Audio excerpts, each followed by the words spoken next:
Hi everyone. Tonight, with the Gauntlet as part of the community's open gaming weekend, we are playing Molotov College by W.H. Arthur. This is a Belong as I Belong game inspired by Umbrella Academy, Titans, X-Men, all that kind of stuff. This is the second of our two sessions at the weekend, so we're joined by the same crew as in our first session. Which is great. My name is Donna. I'm going to be facilitating, so I'm not going to be playing a character. I'm just going to be playing everything else. My pronouns are he, him, and yeah, let's go around the table in character keeper order, get a quick introduction from our players and their characters. Yeah, I'm Anders, he, him. I'm playing Justine, who is Justice in the, her playbook is Justice. She was not happy about being raised by the by the headmaster at Molotov College. She got out, but she's still very much stuck in the shape. She's fighting crime instead of trying to save the world, so she's doing it on a small scale instead of a big scale, I guess. And I think what we see in on the last time on segment is her big murder board with all the red string and the pictures, and kind of pointing towards Trois, the fancy club that we've learned that one of our other former classmates operate. Yep, I'll take it from there. My name is John. My pronouns are he or they. I'm playing August. They, them pronouns. August is our Hierophant.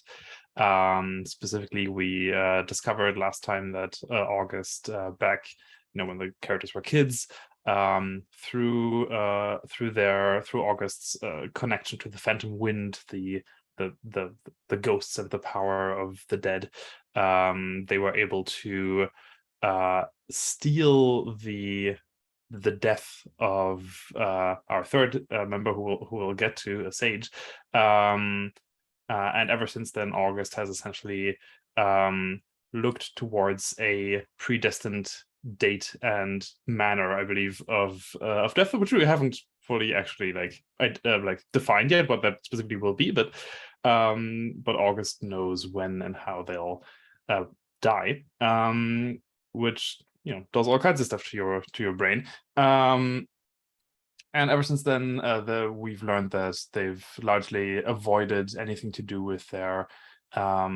history at the Molotov College, only to now be dragged back in through the kind of rumors and first movements of apparently some kind of new development happening at the old school, and some of our previous classmates, I suppose, being involved in that as well. So we'll see where that goes.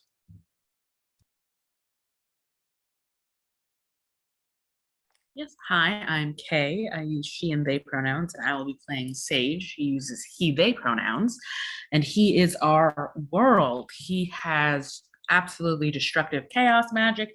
Not that he really understands it or has ever used it very much. He's been kind of kept under lock and key by the headmaster. He's a bit naive and overly trusting of his siblings and other alumnus of the academy. He's been living there waiting for the headmaster to come back since he went away on a mission. And now that something is going on that involves sort of this changing or even destruction of the place he's been living, he's trying to gather all of his family, even those he hasn't seen, to try and figure out, what's amiss.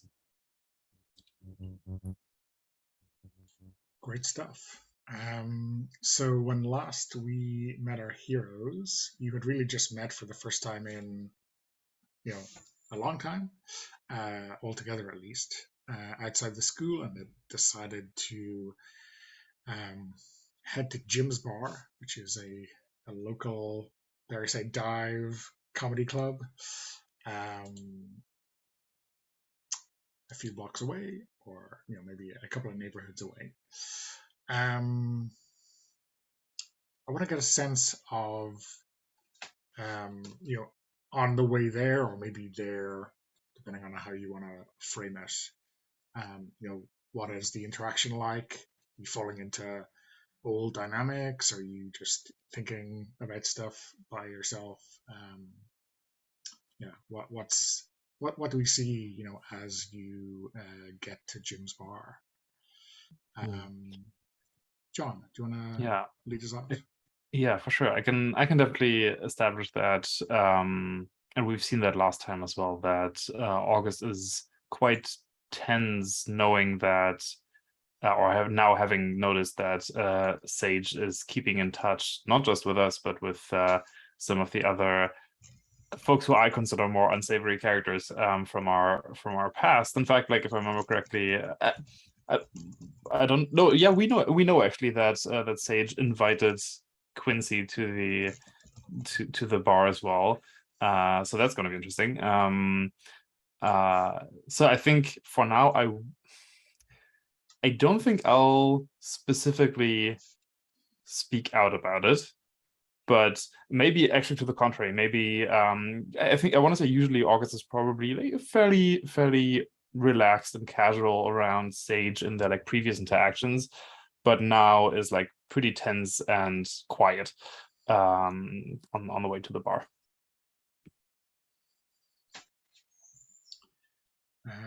How about Sage? How does Sage react to this change in August's demeanor? Yeah. So I think he notices this, and he sort of got like this book and this salt lamp in hand, and he's sort of doing soothing motions with his thumb against like the texturized, salt.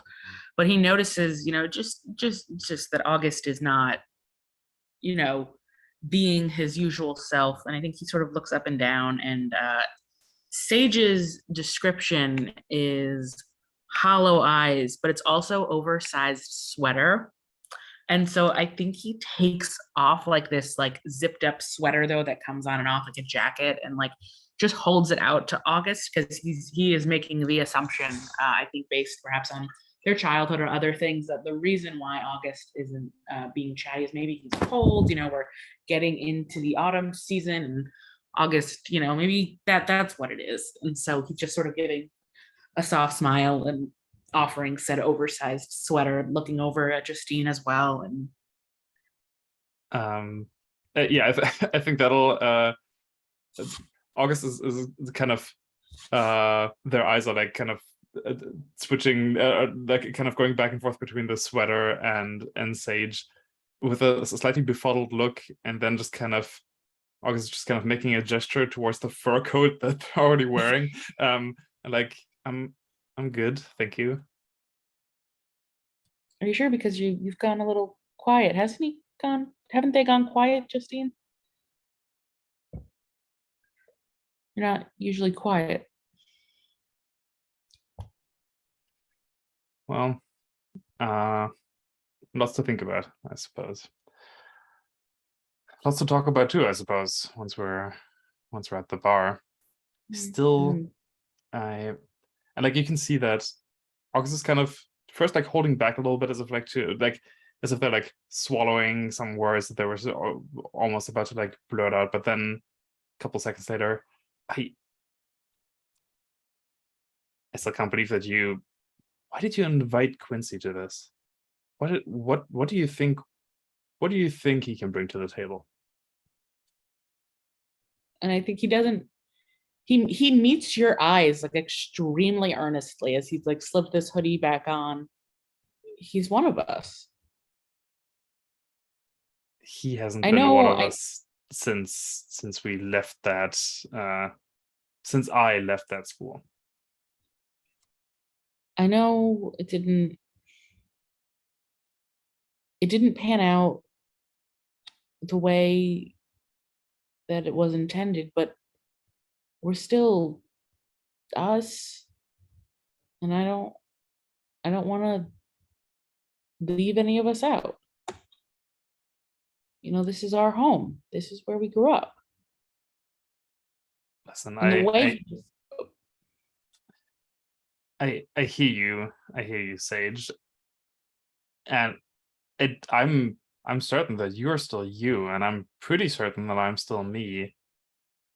But I'm also pretty certain that the kid who used to babble on about how the sky is gonna come crashing down on us, and how we need to be prepared, is now, for some reason, the owner of the most expensive establishment in this city, is now one of the elites of this place. What makes you think that he even gives any crap about what we're doing?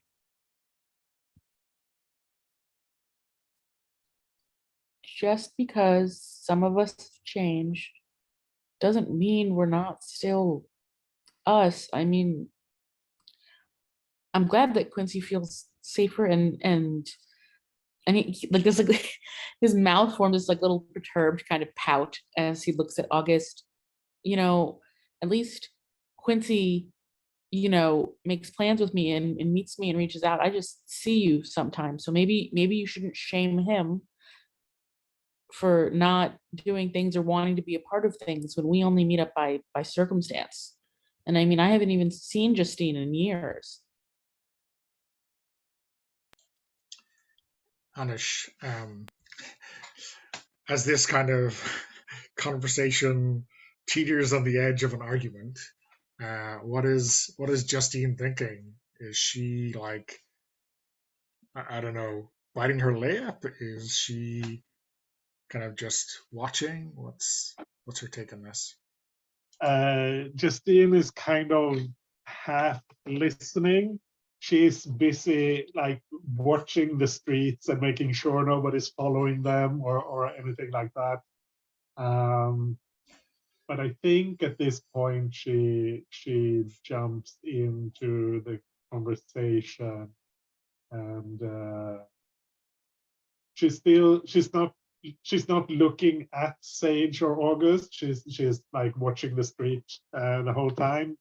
But she says, Sage, that place is your home. You still feel at home there. I have not felt at home there for years and years. It was a terrible place for me then. It's worse now. And I agree with August. I don't trust any of the others. I think they've made themselves comfortable. That always means you compromise your values, your morality. They've sold out. I think at this point, August is gonna kind of, take another kind of breathful of cigarette smoke, and it's gonna just like kind of. I almost imagine like Sage and August kind of walking a little bit ahead, and like Justine just being just behind us, like kind of looking around, and so I'm kind of look sideways over my shoulder and be like, what have you been doing, Justine?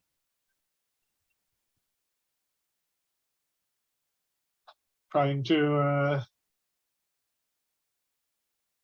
right some of the many wrongs in this city. Are you Batman now? I'm not a 'Cause, you know, billionaire, if that's what you mean. I was gonna say, because if you're like, I right wrongs now, like the biggest like justice and all that's Batman, and he's real wealthy and stuff. So I don't know. That's the thing. At least Batman's father figure is dead. And I think like Sage like shoves you, but it's like a half-hearted shove. But at the same time, I think I'm gonna do like a regular move, and you feel like this little jolt of something that like you don't even like Sage doesn't even realize he's doing it. You just feel like this jolt, like your body almost like, and it's funny because like all of a sudden you're like a half a step behind, maybe you even bump into Justine as like chaos sort of distorts, but it only happens for like a very quick second. Is that something that happens fairly often with Sage, or is this I don't like think a rare so. occurrence? No, yeah, he does not. Powers and Sage are not a thing. There's a lot going on. So August, when you get this brush with chaos magic, do you think the Phantom Wind reacts in some way? Do you think there's kind of the dark power draws other things in? So that's what I was what I was thinking as well. And in fact, one of my weak moves is lose control to the Phantom Wind. I wonder if this brush with chaos magic, because I feel like August is usually like spends a lot of their mental energy on not having to deal with the Phantom Wind. I think is the main thing, is actually trying to like block it out as much as possible. But I feel like this brush with chaos magic maybe kind of ripped open those defenses a little bit. And maybe from August's perspective, that like split second, we as the audience hear just like a split second of these like pained like wails, like screams, just coming from somewhere, and August kind of shudders. And in fact, trying to think, I guess we haven't really fully established what the Phantom Wind really does. We have a playbook for that one, right? Yeah, there's an environment for the Phantom Wind. Tears in the veil between the dead and the living do not stay in one place. This is referred to as the Phantom Wind.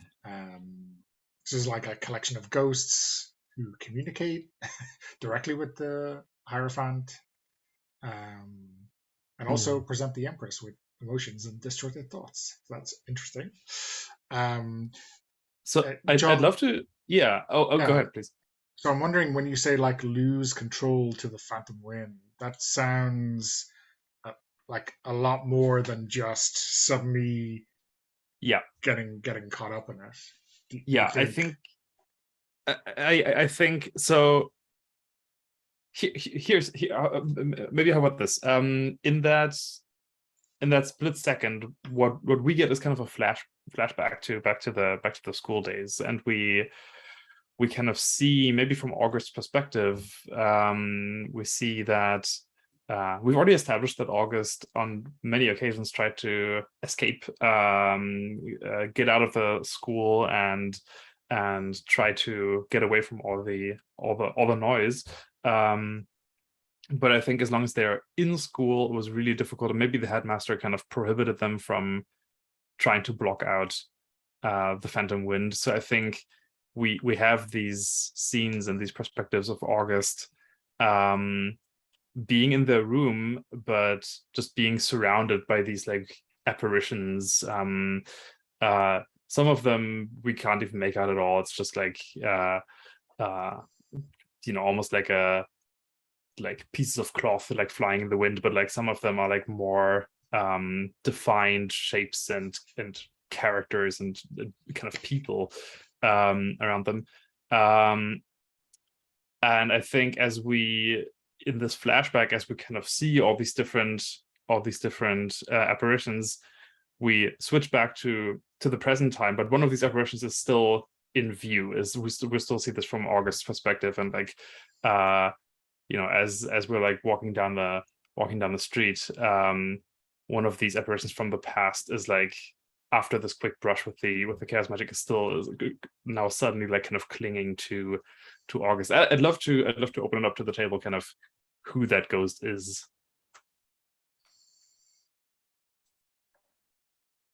Is it? So I have an idea or two. My first thought is it the little, not little, but we'll say preteen or teen, just teen, because we didn't really want bad things to happen, who died on the staircase that day? Yeah, that's what I was. Have your Ben. Yeah, maybe because we remind me we said that was in some way connected to Sage's power, right? Like, but we Yeah. don't actually quite know what happened there. We don't quite know what happened there. All we know is a toddler sage started to fall down several flights of steps to greet everyone as they had come home. And a second later, instead of like a mangled toddler corpse on the end of the staircase, there was a toddler just there, and then a other dead person. Yeah. Right. Yeah. Do you have an idea for the tarot? Because this is a would have been an alumnus, right? Yeah. So, do you have an idea for the tarot and name for this person? I mean, I could give one unless someone else wants to. I mean, I for what reason the first thing that came to my mind is the hanged man, because I always Literally feel like same. I was also nice, thinking yeah. the hanged man. The hanged man. Yeah. Cool. And a name, or like a real first name. What about Diana? Cool. So yeah, I think there's some memory that you have, August, of Diana, but it's maybe it's stronger in you than the others, because even though you were all young when she died, you've been seeing her on and off, certainly for your extended stay in the college. What do you think? Yeah, actually, like, now that we've established this, maybe the ghost of Diana isn't, like, when we're back in the present time, maybe the ghost of Diana isn't actually clinging to me, but I see the ghost clinging to Sage. Ooh, that's spicy. No. Yeah, I'd be interested, because we like looking at the Phantom Wind playbook, we also need to establish a desire for the ghosts, right? Yeah, absolutely. So I mean, yeah, obviously, given the tarot we have chosen, it must be some kind of self-sacrifice in order to keep the very important Sage as part of the headmaster's plans alive and well, right? I mean, that kind of makes sense. Interesting. So you're thinking like kind of like protect Sage, but more for this, like, for the sake of the headmaster, not so much for Sage's own safety. Yeah. I think, yeah. Does that sound all right to you, Kay? It does, and I also, having picked that picture and now looking at the picture I also have, dare I suggest that Quincy and Diana were twins.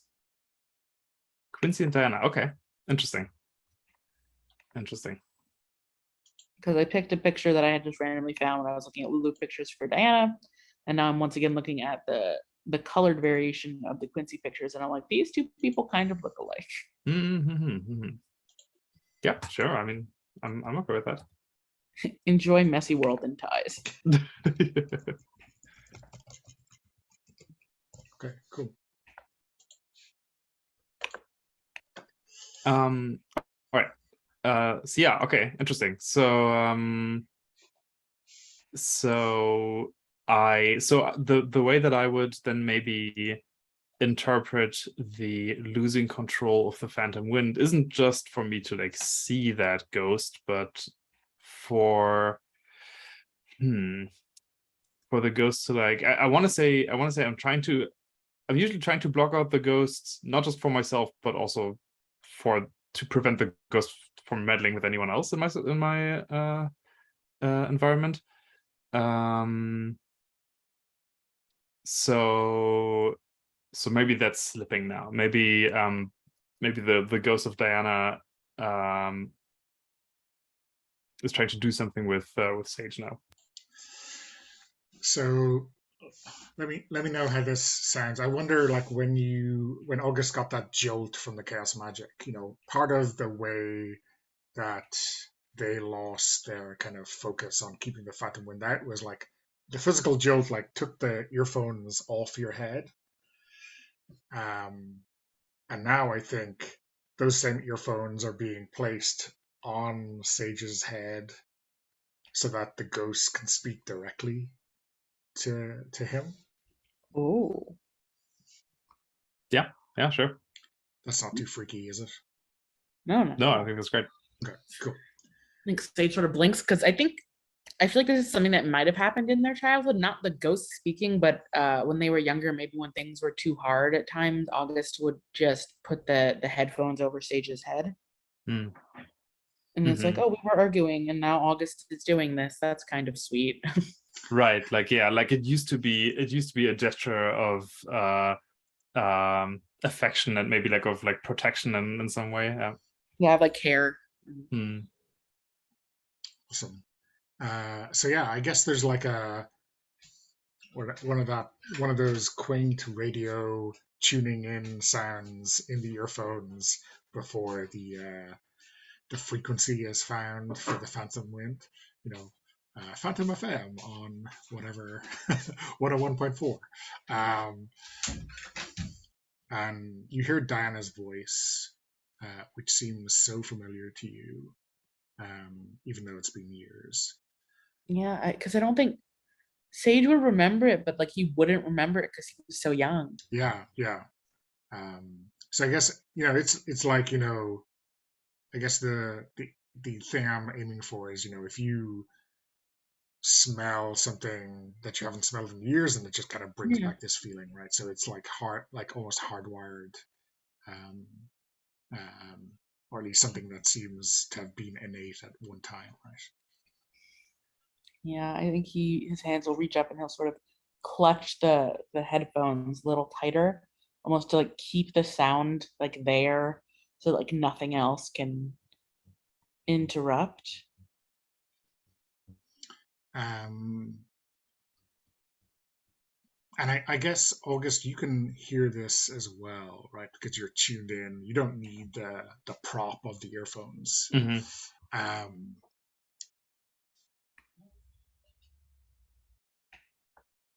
Sage, Quincy is going to make his move now.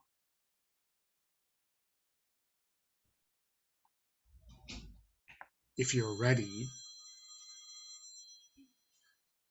you should go first. And if not, you have to run. Can I just say that I love the phone ringing? Like that could just be Quincy calling you in this Yeah. moment. Oh God. Yeah. Oh wow. I think Sage's eyes go wide, and this is a lot. Those were words about a thing that doesn't make sense. And I I think he like pulls the headphones off and like looks, he actually like glares at both of you. He's like, that's not funny. That wasn't funny. And August, not cool. And he's just gonna start running. And he is going to run away from people who care about him right into danger. And I will leave whatever quote unquote danger is to you. Yeah, I think I will immediately. I'll tell Justine, get those headphones, and in the meantime, August is like kind of fortifying their stance on the pavement, opening their coat, their like fur coat, and we can see as the kind of the wind picks up and the clothing gets kind of like rustled around, we can see this like scar riddled body, and August says in this whisper that is still like audible for in like way further than it should be, says, "Okay, come back now, and kind of trying to pull this ghost back in. You don't belong to him. You don't belong to him. You belong here." Kind of trying to lure the phantom wind back in. Which, by the way, is, let me just double check here. I want to say I have a regular move that is open yourself to the phantom wind, which I think is what's happening here. So is this to kind of if Diana is like a genie that's escaped from the bottle, you're like getting her back in to kind of tamp that back down.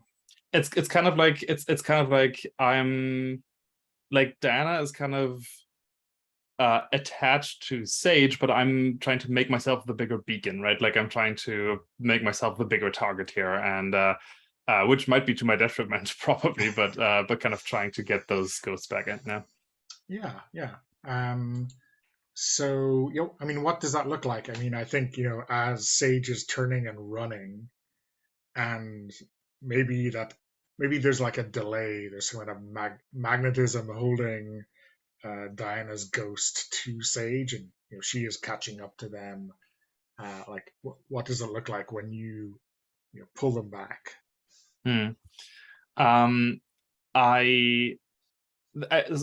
mean, this is going to look different for people who aren't attuned to the phantom wind. I think if you're just an onlooker, like for Justine, for instance, right? I think for Justine, this probably just looks like, August kind of waving their coat around, and this like, this kind of breeze, this like wind kind of picking up, almost like circling around, not like as a storm, but just like as this kind of gust of wind circling around August.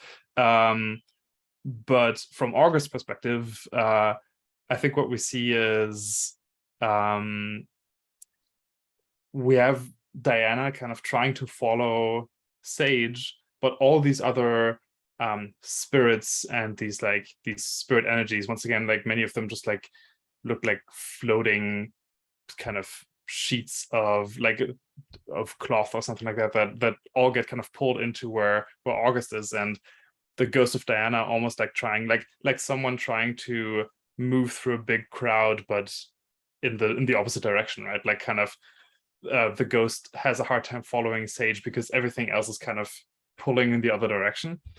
I think that's what it looks like. Awesome.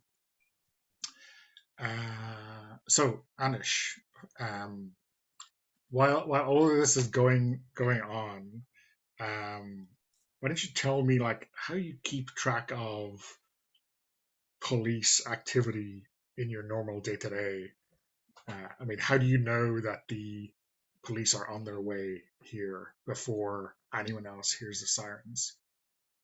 I mean, I'm a gadgeteer, kind of. I'm pretty sure I'm tapped into the police radio, so I can hear the radio traffic. I have a little thing in my ear, so I hear them coming.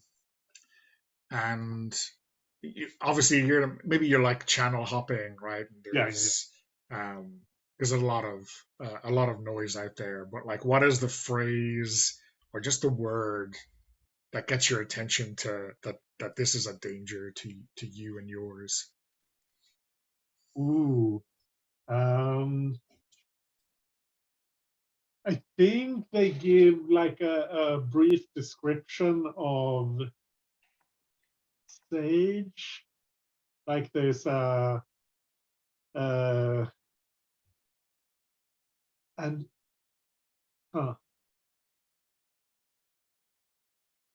I think it's a brief description of Sage,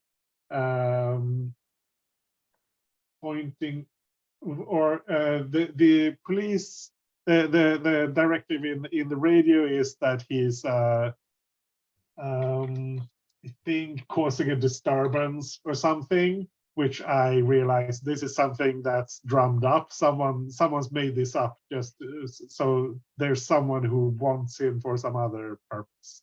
Because he started running down the street, but that just happened right now. And I mean, that's not reason to arrest anyone, but yeah. And what do you do with that information? I think I don't know if this fits, but I think it does. I'm going to make an error of judgment to put someone I care about in danger. And in this case, the person is August, because I'm going to start running after Sage and just accidentally kicking the headphones out into traffic. So they're gone now.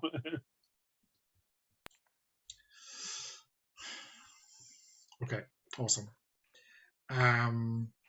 Sage, how far do you get before you hear the sirens and see them coming right for you? I think he just keeps going. I don't think that like even would occur to him that sirens would ever be after him.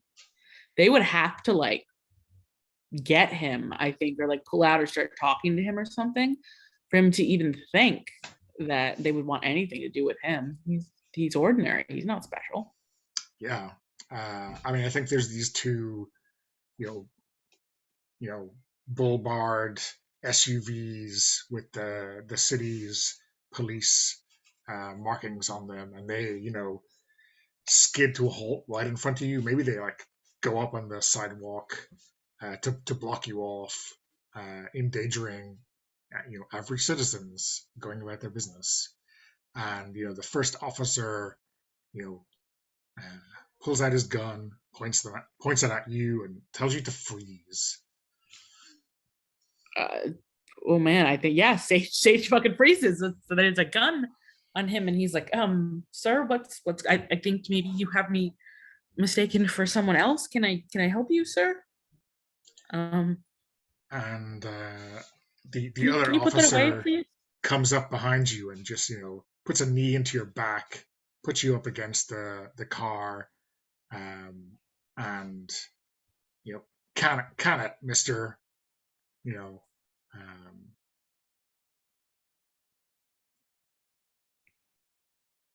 Oh. Ooh. Can I jump in there? Yeah, I think so there's two squad cars, right? So the other one, so this first one is like both officers are on Sage. The second one maybe is pulling up right now as well, and they are maybe fixated on Sage as well. So you can blindside them if you wanted to. Either pair, yeah. If it's okay, Kay, if you have something you go for it. No, please go for it. Please let Justine do some justice. Yeah. So Justine knows that cops in this town are dirty, and this is obviously some kind of setup. So she's not going to try to talk to them. She's just going to go straight for them. I think this is going. Do you have an idea of what the authorities' desire is? There's a long list here on the environments. Is this an environment? Yeah. Thing? Ooh, the authority. Pick the authority's desire.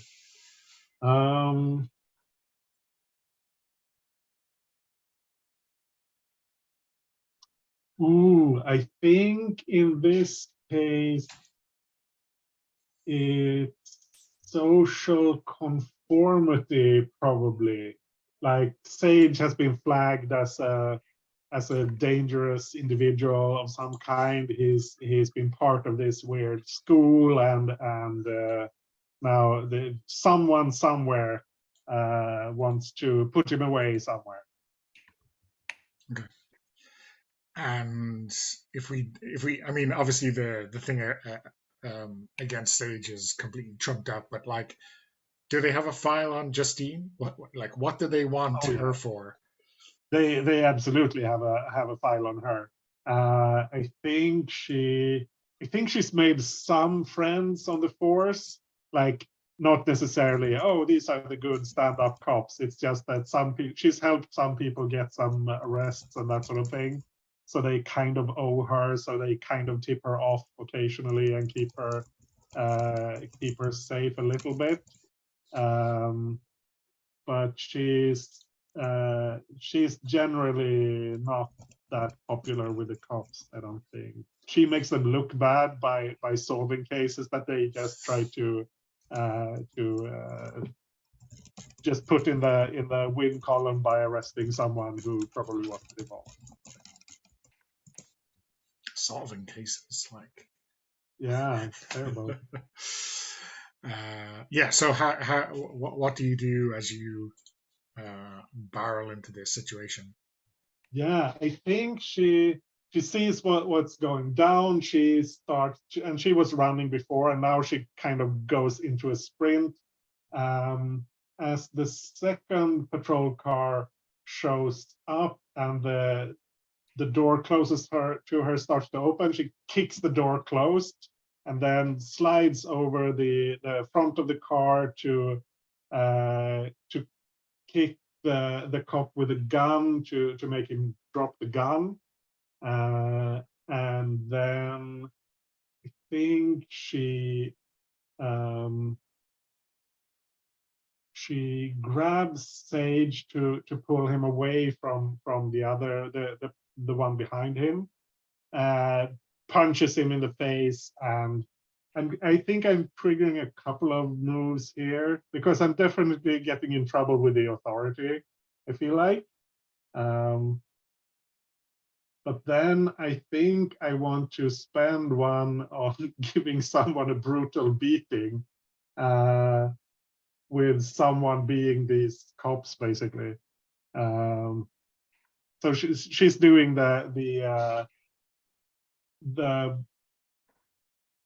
kind of martial arts movie thing where she shuts the door so they can't get out, kicks one of them so they can't get at her right away, punches one of them. So she's kind of like circling between them until she's taken all of them out. And I think she shouts to Sage, run, run, just to make him get out of there.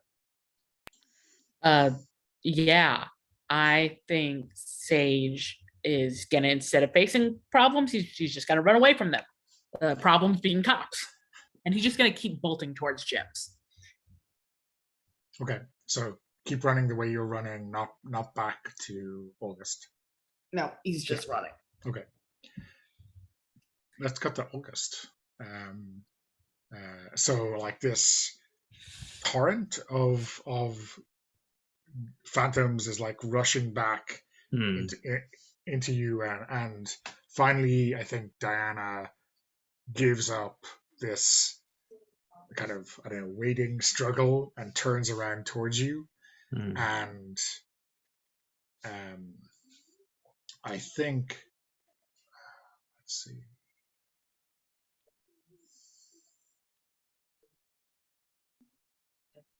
Yeah, I think, she walks up to you again, like bracing herself against that torrent, and like puts a hand onto your chest, and like these, I think maybe like some of these scars like get itchy, or maybe even like one of them opens, and like starts to bleed a little bit, and she says, if you're not going to allow me to do it, August, you have to do it.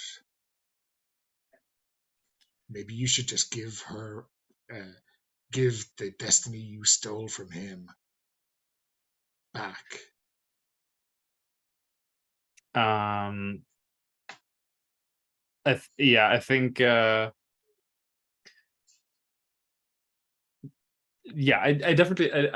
think definitely August is kind of not in control of this situation. So Diana saying that, I think August is at this point, August is on their knees, kind of trying to find the headphones, like just kind of crawling around trying to find the headphones, because like for August it's really hard to like see like the regular kind of the street here, because they're like enveloped in like some kind of whirlwind of ghosts right now. And August is just gonna say, I'm not listening to you. I'm not listening to you. You're not here. You don't belong here. I'm here. I belong here. You don't belong here. And they're just gonna try and find those headphones. Though, just to as a clarification, Anders, did you? And I'm cool with anything. Did you mean that like the headphones are actually like destroyed? I think that's up to you. I think Okay. she wasn't paying attention. She kicked them out, so they're out in the street. But whether some car has run over them or not, that's I'm fine with either way. Okay. Well, that definitely means that August is now stumbling into traffic. Yeah. Yeah.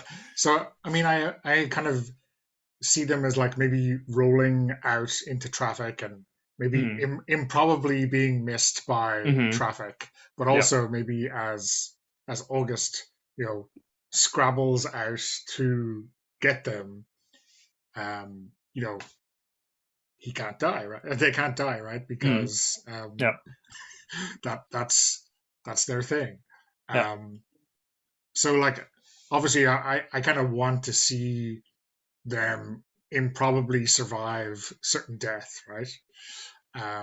But also like give you a little bit of an open opportunity to trigger a move to explain how that happens, whether it's no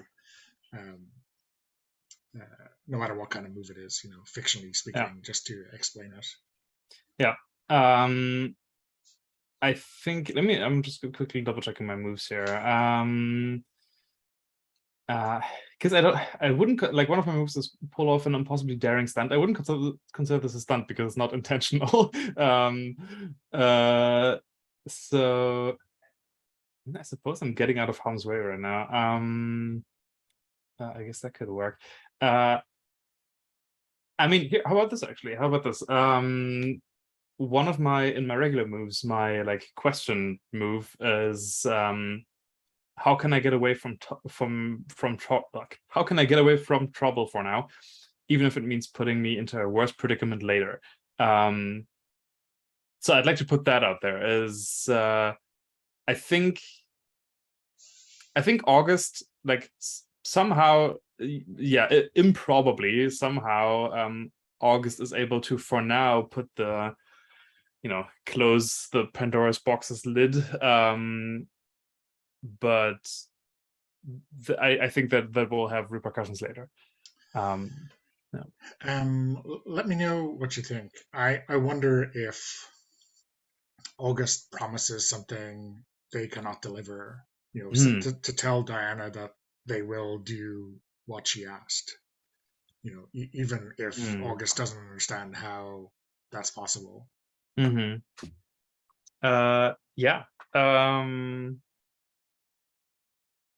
I'm trying to think if this is.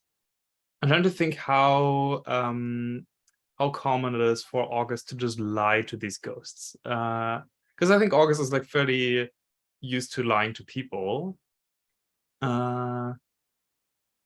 Yeah, maybe actually, yeah. I think maybe this isn't even that rare of an occurrence. I think like maybe one of the reasons why August is trying to block out all these ghosts is because they have so many outstanding like debts and promises that they made to some ghost or other that they never keep, and so you have all these spirits who are like trying to get them to do things. Yeah, I like that. So can you remind me what did Diana specifically say? She said that you should give Sage back his destiny. Yeah. Yeah, I like that. So we have that scene of August in the middle of the street, this like torrent of the phantom wind around them, plus all the like honking cars left and right just like whizzing past. and it's just like this kind of cacophony, like this completely overwhelming sensation. But like Diana's voice still like cuts through, and August is and August is gonna say, yes, fine, sure, I'll do it. I'll do it, whatever. Yes, I will. At which point the torrent stops, and I just like happen to kind of like one of my feet just kind of happens to like kind of bump against the headphones on the street. And I'm just kind of standing there, like cars still kind of passing me, but I'm just kind of standing there with my headphones.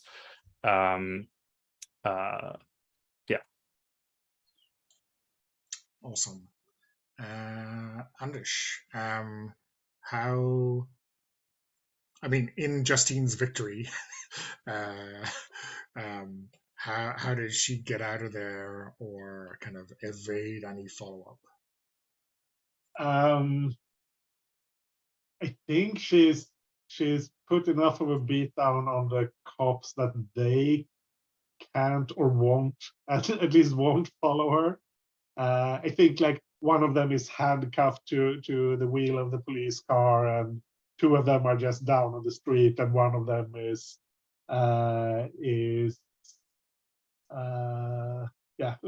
incapacitated in some other way. So I mean, I think that's enough for her to avoid the immediate follow-up of them following her. But the larger picture, she just doesn't care about that right now. She needs to keep Sage safe. So she just takes off after Sage and tries to catch up with.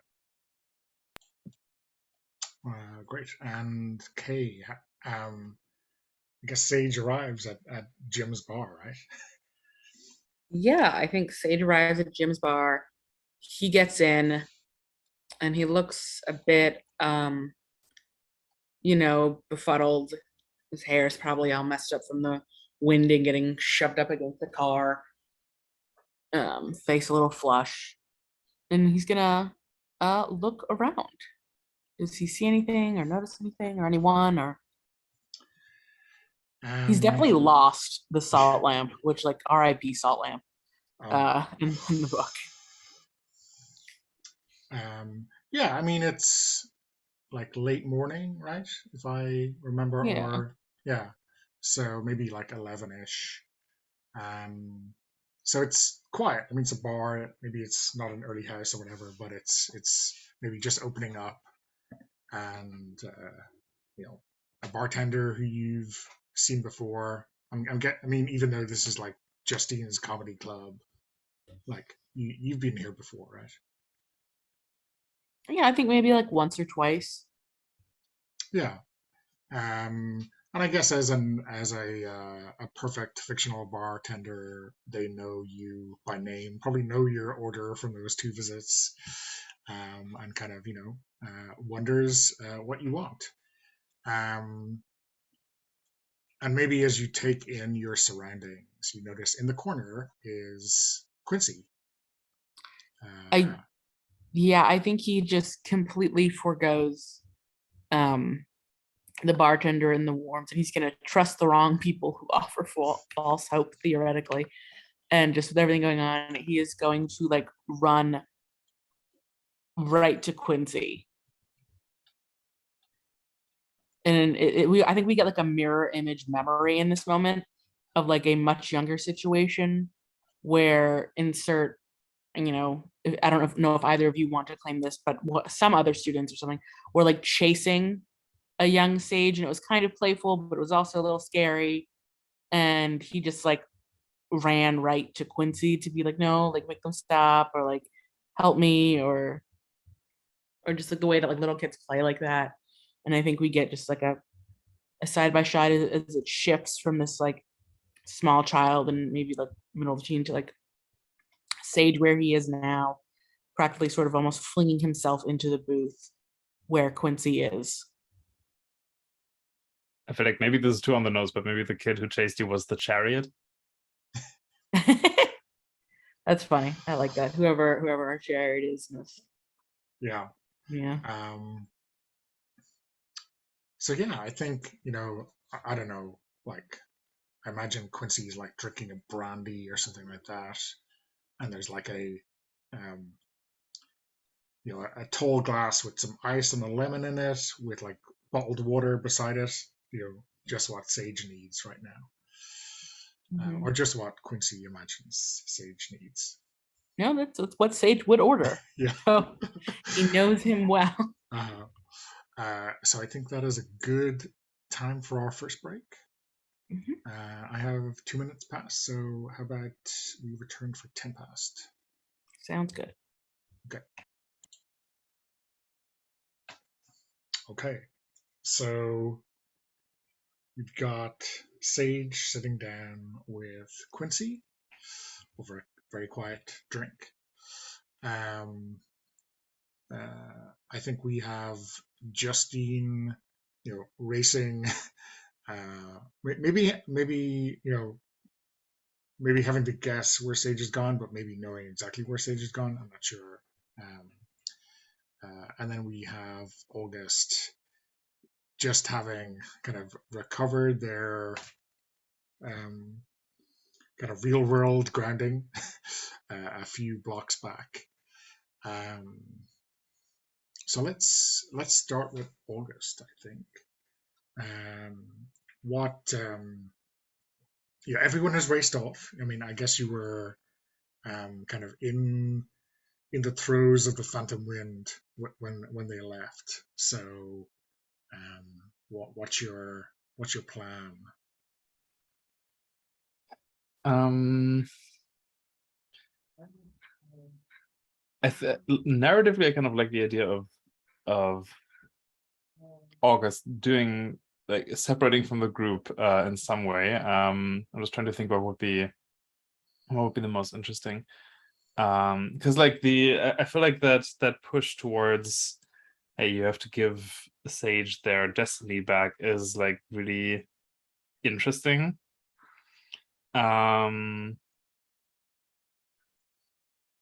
So, and especially now that August is currently separated from the group, knowing that Quincy is going to be at the bar, it might be another reason for me to not go there.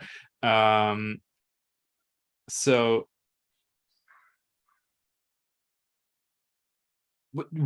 how about this? Why don't I make it simple? For now, I'd like August to kind of to disappear for a moment from the action, and we'll reintroduce them into the story maybe once whatever happens after the bar scene, I guess. Yeah, at a dramatically convenient place and time, right? Exactly, because and I think what's going to happen in the background is probably August trying to deal with or relearn, I guess, how to deal with the Phantom Wind, something that they haven't done in many years, and really trying to figure out for themselves what they actually want to do here, because a lot of stuff has happened, and I think they need some clarity for themselves what they are trying to do in this whole situation. Okay, cool.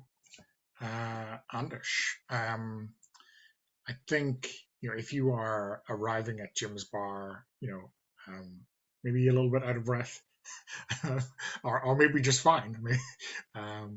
I think you notice maybe what Sage did not. These two nondescript black SUVs. Obviously, Quincy arrived with security, as befits his station. Yeah. I think she like notes them, and her thought is that if Sage is in here, she needs to get him out of here as quickly as possible. So she walks in, and just in I guess kind of Terminator mode. She just scans the scans the room, doesn't wave to the bartender like she usually does, and when she sees Sage with, I think like Quincy is sitting with his back towards her, maybe. So she doesn't realize that it's him. Okay. She just sees Sage sitting there with someone, and she just strides up to the table and goes to grab Sage, almost like, we need to get out of here. And then she realizes that it's Quincy who's there, and that she kind of freezes because she realizes this is really, now we're in real danger. Okay. So let's that's all going to happen. But let's give Sage and Quincy some time. Yeah. That's kind of that's the thing that's going through her mind, I guess. But if Sage does something that breaks that off, that's perfectly fine. Okay, cool. So Kay, what you think? Sage sits down. I think Sage, sits, but half sort of almost like he sits on the exact same side of the booth, and the water with the lemon is there. And he sort of takes like a deep breath and drinks some. And he's a little frenetic. And it's just like, do you know what's going on with all of them? It seems like almost everyone's here and they're all doing stuff, but it's just a lot. And like he's like head on table. Like, I feel you, buddy. I feel you. It's got to be difficult for you with everything going on.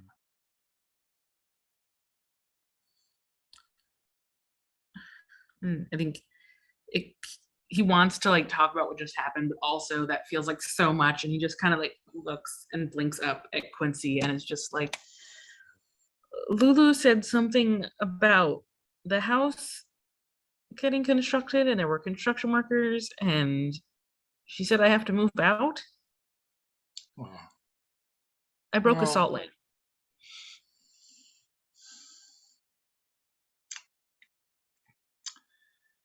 Well, that's Lulu for you, right? Rip the band-aid off, right? Stay with me. I've got like a north wing in my apartment that you'll get lost in. You'll never see me unless you want to.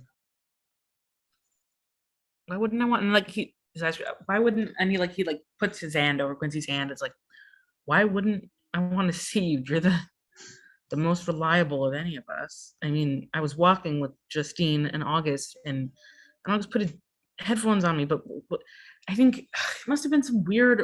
I know it wasn't a joke. He was playing on me with one of the ghosts, and it was saying the weirdest things. And then there were police, and then Justine was kind of a badass, but I don't know. Drama, huh? Yeah. Some things never change. He like takes another sip of the water. And I think he actually, you know what? He actually pulls out of the hoodie jacket a little vial of pills. And I think it's like something that he's been given to like calm himself down. Like if the emotions get to be too much. And he's just gonna like shake one out a little and take it. But maybe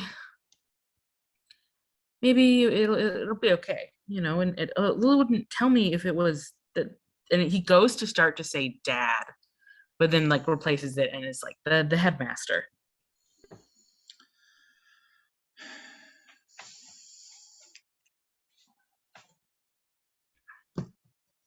I mean, Do you know? I know Rex has a special place in your heart and you always believed, but me, not so much. I believed in us,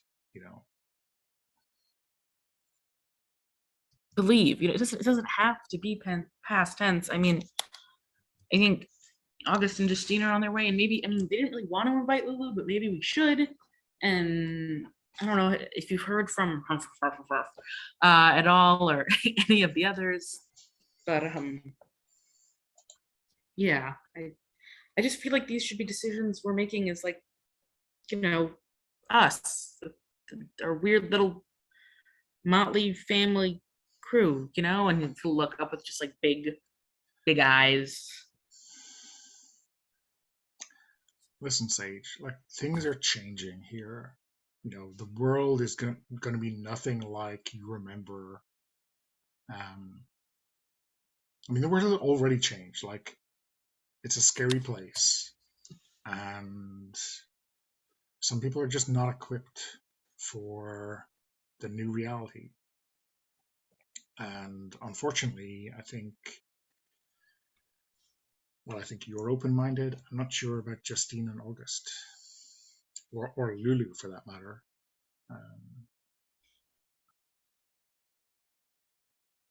I just want to do what's right.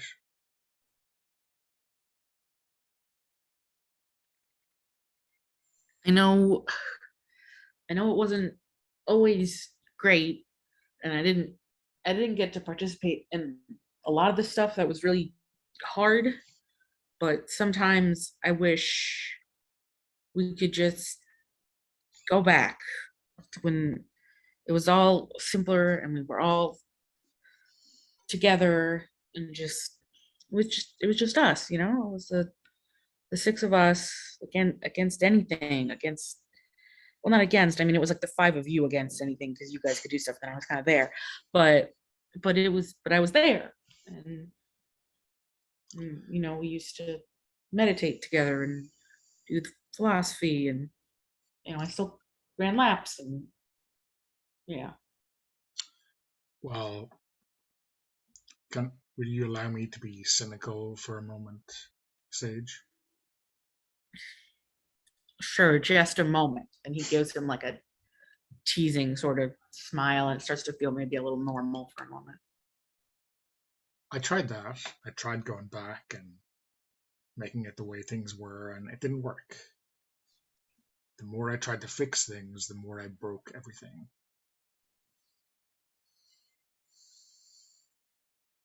So I'm working on like a new approach to life now, and it's working fine. Better than you or I or Headmaster ever imagined. And listen, I'm going to take care of my friends. I'm going to take care of as many people as I can. And I think, oh God, yeah, Sage is gonna reach into his pocket and he's gonna pull out one of those old school locket necklaces. It's a little too large and the chain's a little too broken. And he puts it on the table and he opens it, and it's a picture of the six. I know it sounds cruel, and I know you have other people in your life that's not us, and that's okay. You're allowed to care about other people, but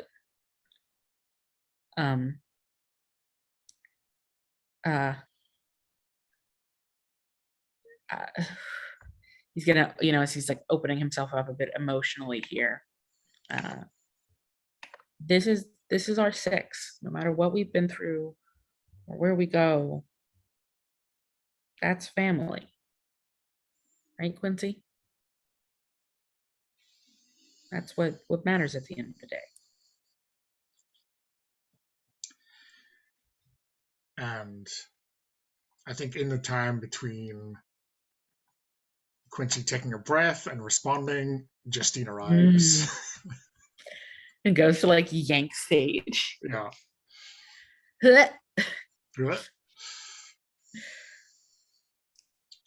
Yeah. So she puts her hand on Sage's shoulder, like, and kind of grips him, and says, "We have to go." And then she spots Quincy. Told you they were coming. John, do you have any thoughts? Anything you want to do with August right now? Hmm.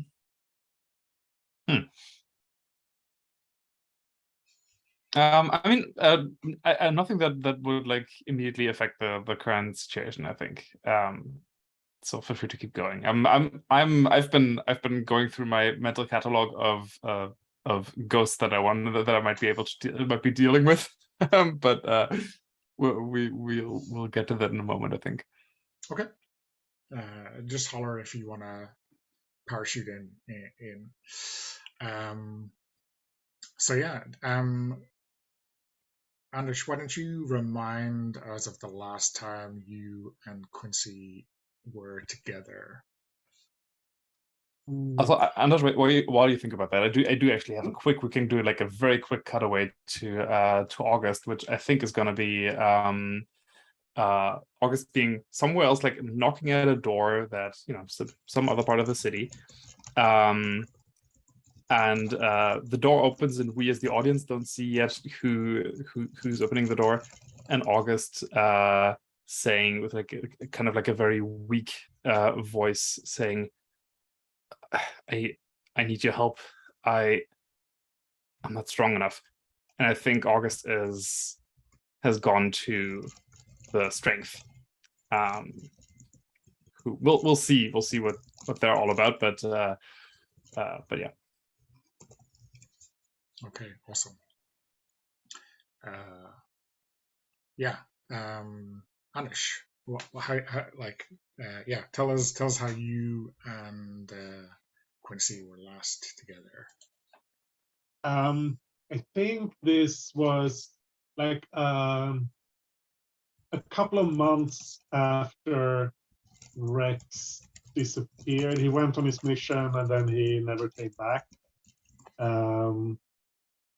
And Justine has kind of gradually realized that this is her chance to get away from the college.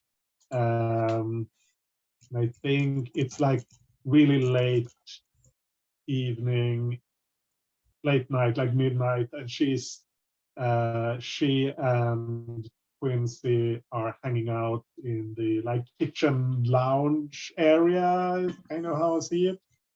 And they're talking, and Justine, this is the first time she's brought it up to someone that she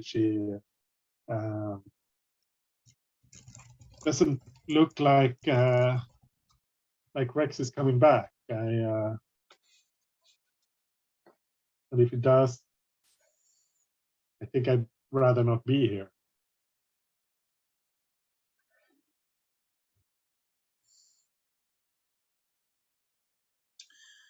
And what did Quincy say to you? Quincy, he's the one who has the like time and space powers, right? Yeah. Yeah. So I think he doesn't feel like tied to the school because he can like go away somewhere else without any real effort. So I think for him it yeah. So is this perhaps when he decides he's gonna like create his own mission, do it his way? I think he's really he's already planned that out. But maybe he gives some little hint that he's yeah, you should do that. There's a whole world out there, lots of things to do that isn't on the headmaster's schedule. Yeah. So what's Justine's drink that is, miraculously now on the table next to the free chair? Oh, she drinks whiskey, neat. Yeah, so the finest Glenmorangie or whatever is is in a tumbler right there. Join us, Justine, why don't you? And she glances towards the door, but there's no one rushing in there right now. And she kind of taps her earpiece, and it seems like, yeah, they have at least a few minutes before anyone's going to show up here. So yeah, I think she kind of pushes her way past Sage so that she's on the inside and he has the easier way to get out of there. Sage looks a little unhappy for a moment because like he was sort of like half leaning on Quincy in like a comfortable position, but then he sort of realizes this is a better actual opportunity for he can lean on Justin and therefore make Justine lean on Quincy, and it can be, you know, just happy family enjoying their drinks on this slightly crowded, you know, booth corner thing. Yeah, and Justine takes the glass and she holds it in front of her, but she doesn't even pretend to drink. It's she does not trust Quincy at all. She does not take her eyes off. Just heartwarming. John, I wanna dovetail in this other family connection. Do you want to describe strength for us? This is the first time we've seen them on screen, or even mentioned them really, apart from in passing. Yeah.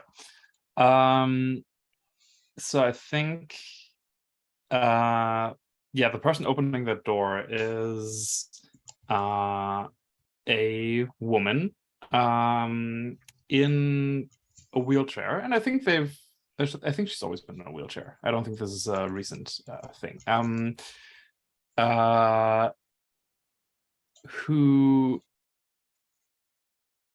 yeah, our leader, exactly. I haven't quite decided what kind of power she might have. I kind of do like the idea of super strength. I don't think I've ever seen like a disabled superhero with super strength. I feel like that's kind of a cool thing just like to have. So maybe it's that. But yeah, she's otherwise this like you know, kind of young woman, well, I guess like similar age to us. Almost has this like, I guess like kind of this like librarian look, with like, you know, like a cardigan and glasses, but I guess like modern librarian, not like old dusty librarian, but like just like well-read kind of you know, almost like maybe like elegant sophisticated kind of person.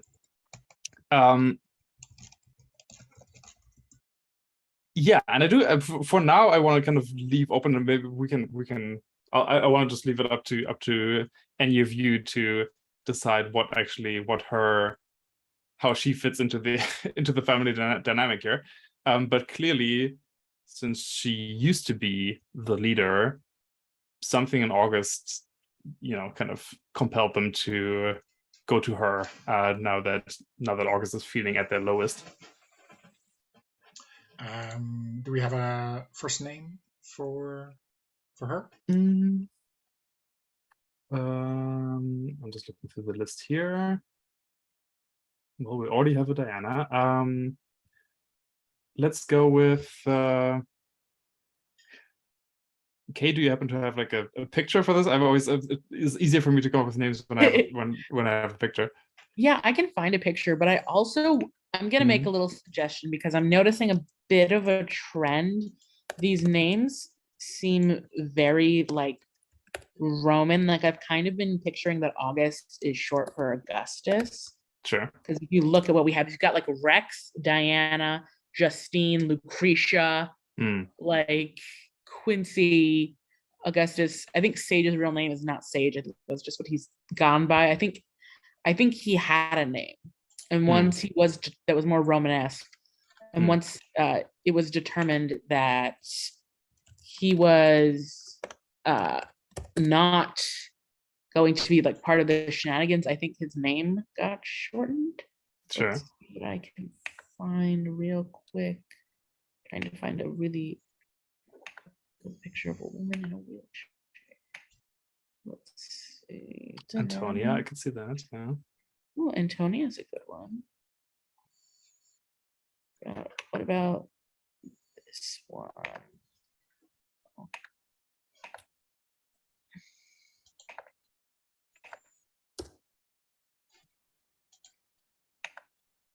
Yeah, cool. Yeah, I could see Antonia for this. Yeah. Yeah, Antonia.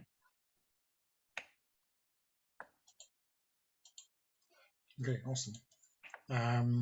And yeah, what's her place like?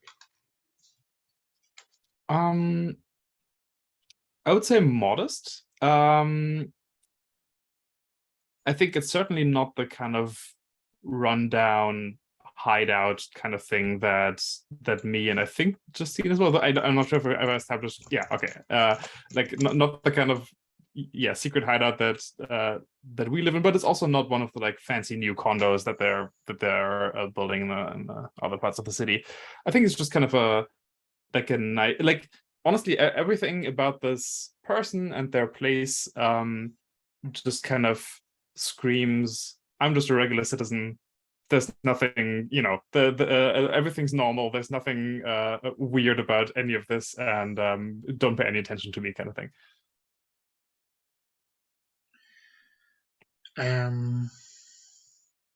Yeah. So yeah, she opens the door and is kind of surprised, but also like maybe when she sees the look on your face is not surprised, right? Hey, August. You want to come in? Yes, yeah. I so I'm kind of coming in, and maybe I'm like kind of slumped down on like her couch, maybe sitting there, the kind of that kind of style of like legs wide, kind of head in my hands kind of thing, right? Sitting there, and I'll say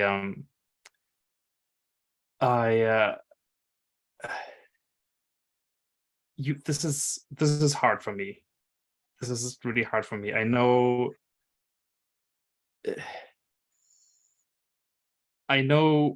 we've had our differences. I understand that. We're at different places now than we were in the past. Frankly, I don't even want to involve you in any of this. But I'm losing it. This is too much. The school and the construction, and then Lulu is there, and then Quincy does. I don't understand what's happening there, and Sage is all over the place. I don't even know what Justine is about. She has her own thing going on, and then all the others are there. All those voices are back. I don't want to hurt anyone, I don't want to hurt anyone anymore.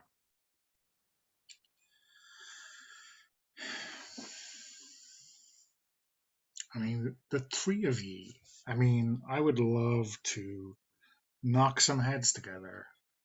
I've never seen a bunch of people evade their responsibilities so well. And because you're just like storing up more pain for yourselves. But, like, I had my chance to to mold you when we were younger, and I guess that's my responsibility. That's my own failure.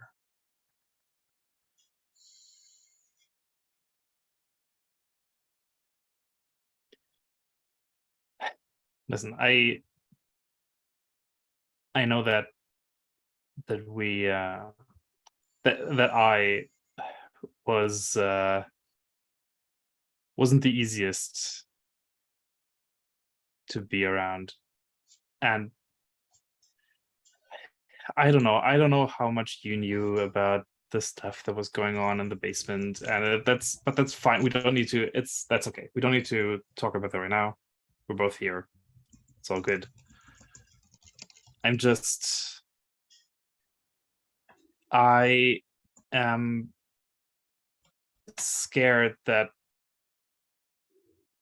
no matter what I do, whether I try to keep my distance from things or try to involve myself in things, it always seems to come down to someone else getting hurt. And like that's me, but that's my thing. I'm the person who's supposed to get hurt.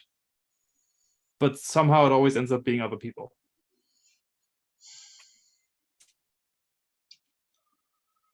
August. And I think she comes in a little bit closer to you, and maybe pulls down like your shirt or your top a little bit just to show one of the scars. You haven't been allowing yourself to get hurt. Not the way it counts.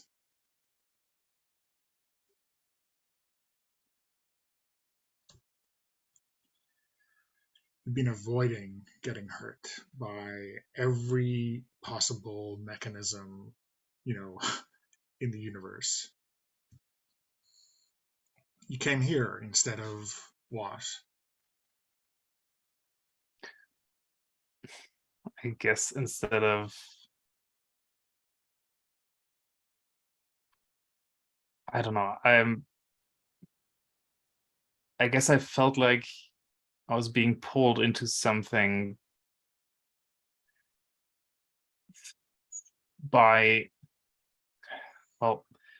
was being pulled into something that I was trying to stay away from. And I don't know, I can't see the line between doing what is right or plunging myself back into, things that were better left buried.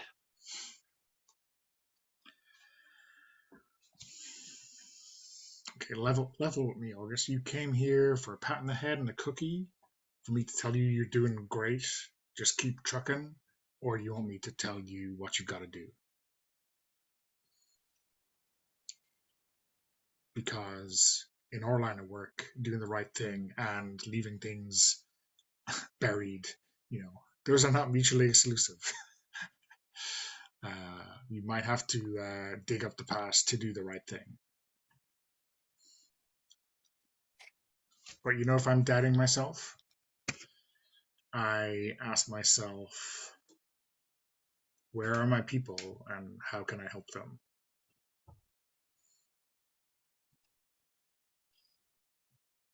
Yeah. I think what I would suggest narratively, I think those two probably have a longer conversation still, but I think we can have that kind of fade out, and I think what we'll see is, a little while later, August stepping out of Antonia's apartment, with head held a little higher than before,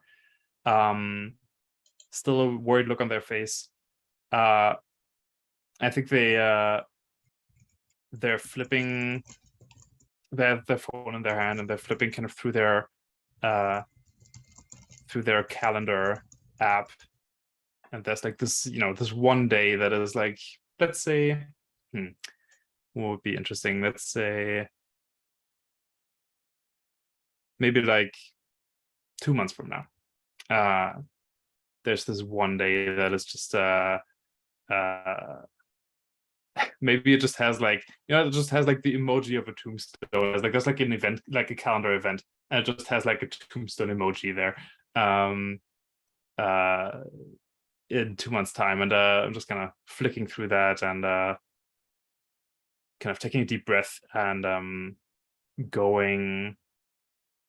I'm probably going towards gyms, I suppose, since we didn't really talk about anything like any other places that we wanted to meet up. So yeah, probably going towards the bar. Or we can say heading towards an appropriate location for when Yeah, when you do sure, show up. yeah. Let's not paint ourselves into a corner. Okay, let's cut back to gyms, where we have Justine and Sage and Quincy.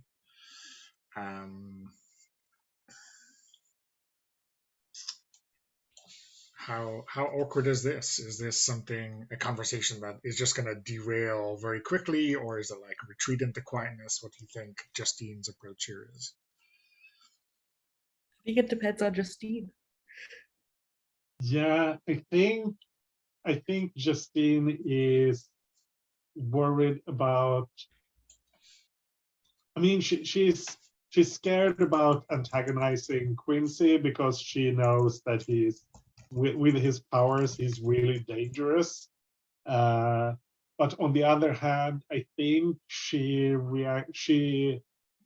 her reaction to being afraid is getting angry and being aggressive.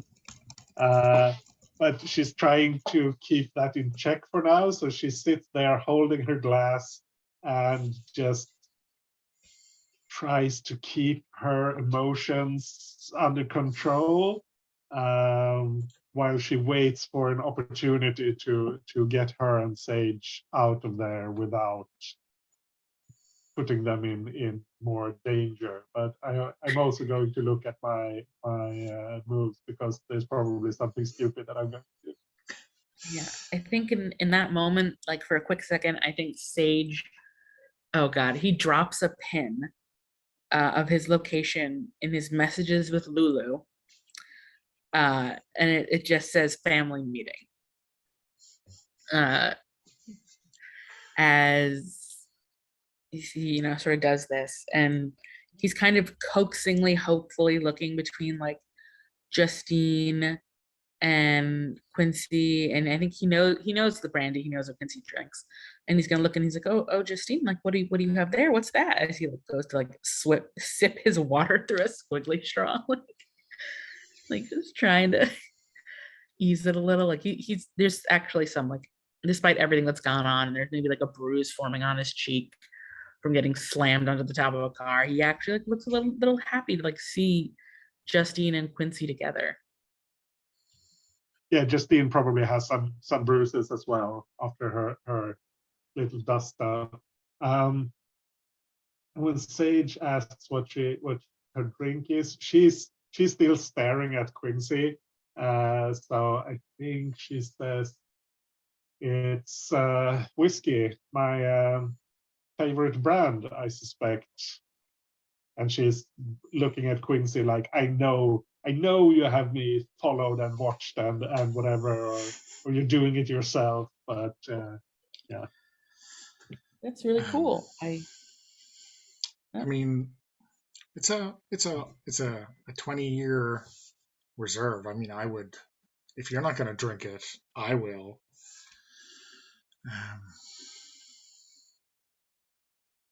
We could swap, nice. Justine, right? You can drink my brandy. Oh, that could be like fun, like trying it. I'd offer to swap too, but I don't really I've never really drank, so probably not the best idea, but that's fun. Do you remember one time we like swapped outfits and they had the wrong numbers and stuff on them? Like we did a whole day sitting in the other's seat and handing up work and like pretending to be each other. I think by the end we had people convinced that we had actually done a body swap. And yeah, like Rex, Dad was the headmaster. Yeah, he wasn't happy about it, but it was fun, and Sage is actually like smiling a little as he's reminiscing about these times. And I think we might have had Justine Fool too there for philosophy. I mean, when I divulged my deep love and respect for Heidegger, and that was the final straw.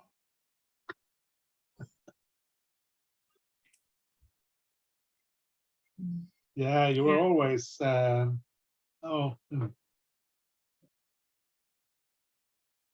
were always good at getting others involved in your two little games.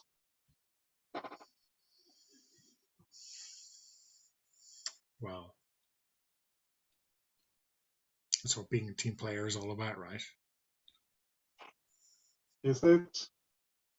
and I think that from where Justine has squeezed herself, like because she's in the middle now, like where Sage was, if she like maybe turns her head, she sees that this like large locket is open on the table with the picture of all of them.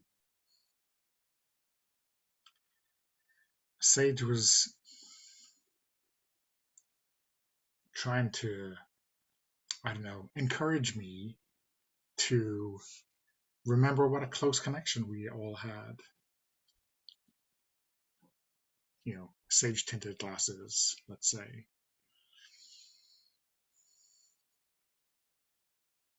Am I being unfair? Is Sage too idealistic?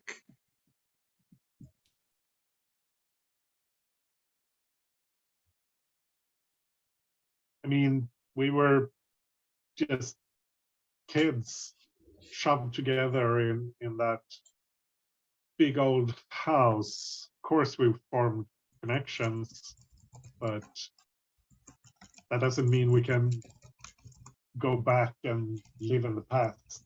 We have to move forward. She says hollowly, realizing that she absolutely hasn't.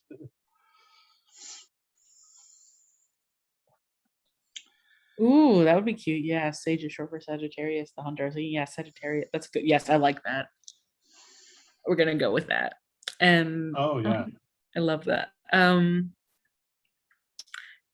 Sage sort of sighs and he's like, yeah, you both used to always agree on like the worst things together. That was when you got along best, when you were making bad choices, but like together. Looks a little pouty for a moment. But come on, this is just like, let's just, why don't we forget that the house phone? What if we just, and he like lifts up his cup of water. What if we just like drank together as like siblings right now? And as he's like got the phone, he's like a little angry with August, but I think he drops the pin also for August again, like as if August got lost. And I question whether he has Antonia's information. Do you think Antonia has like separated herself from every single one of us? Or I mean, well, if August knows where she lives, that's true. It seems unlikely that she has become a hermit. Yeah, so I think Sage is decided to pull out the big guns. Yeah, I think it's more. It's one of those things where like I think most of us just respect her like asking for privacy, right? Yeah. I think, however, Sage has reached the point past that, as he's like looking them agree to like, and he's like, no, this is what I wanted, but not exactly how I wanted it. And he's gonna drop a pin.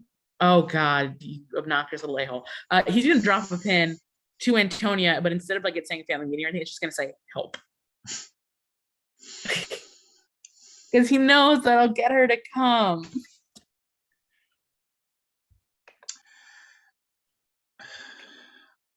Sage, I love you, but like, group WhatsApp group for the alumni is really not where I'm at right now. I thought we were going to have a quiet chat, and Lulu and Antonia, God help me.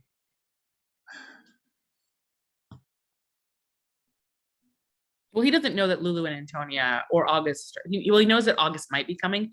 He does not know. Sage just under his table phone did that, so he doesn't know about them, but he does know that Justine's here.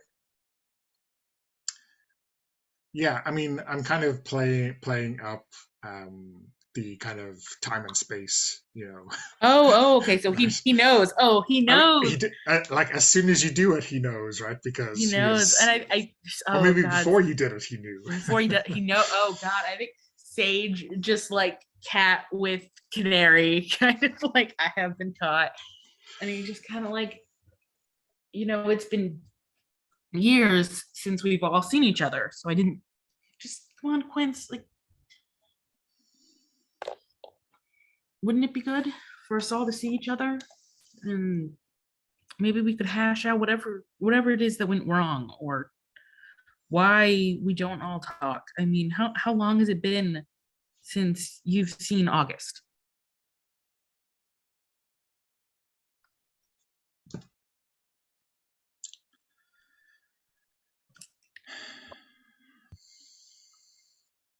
Sure. He's got a new fuzzy coat. Oh, I mean, I'm agog at August's amazing style. I just can't wait to see the new fluffy coat. I think at this point, I'm just gonna be like, "What's up, Quincy?" It's just like sit myself down next to them. Is this four of us trying to sit on the same side of, of a booth, or does August go to the other side? Oh, is that? I don't. Yeah, I guess I didn't even. I for whatever reason I had it imagined as like kind of like a round table thing. But if it's I like the idea of it being one of those corner booths where like we're all kind of like awkwardly like squeezing on the bench Yeah. kind of thing. Yeah. I'll sit down and I'll kind of say like half to the barkeeper and half to the rest of the group, like, do they have absinthe here? I'm just gonna kind of order something. Okay. What is this? What's going on here? Quincy, what's going on here? There's a lot of shit going on right now, today, this morning, in the city, and honestly, I'm kind of getting annoyed by not understanding what's happening. Well, you should ask Sage, because Sage invited us all here. Right? I mean, I did. Well, I like I said, there was workmen who showed up at the house with Lulu's signature, and I called Lulu, and I got a little overwhelmed, but she said it would be okay, and I figured, maybe we should all talk about it, because they said they're reopening the academy. The college. The college. They're reopening the college. And that was, I mean, is something we should all talk about. I mean, that's our home. And I know we all haven't seen eye to eye lately, but maybe if we could just take this time to sort of be together and see each other for once and actually talk instead of just gripe or be mean. And he like looks everyone in the eye like you. This could be a good thing for all of us, as he's sort of, opening up, and and you know what? Quincy already knows, because of course Quincy knows, but Lulu and Antonia are going to be here in a little bit, and that's that. And we're all going to wait until we can talk, but we're all going to wait until they come in. No one's leaving. August is gonna ask Quincy, is this gonna be a good thing for all of us? I'm sure you know. What's. Frankly, I don't even care if you're involved in this, but obviously you know what's going to happen with the school. So why don't you enlighten us? So Sage, you get a text back from Antonia, like help question mark. He decides to be honest and says, need help wrangling cats, and cats is in quotation marks. Okay. And I think you also get a text back from Lulu because, hey, I said I'd meet you at 8:30, remember? Which Yeah, is Lou definitely gets, not memory manipulation. yeah, no, it's not. And Sage responds, I know, I'm sorry, it's important, just get to Jim's now. I think you get an eye roll emoji back. But then like a sure. Are we gonna like what's happening? Says Quincy. I mean, no, it's gonna be shit.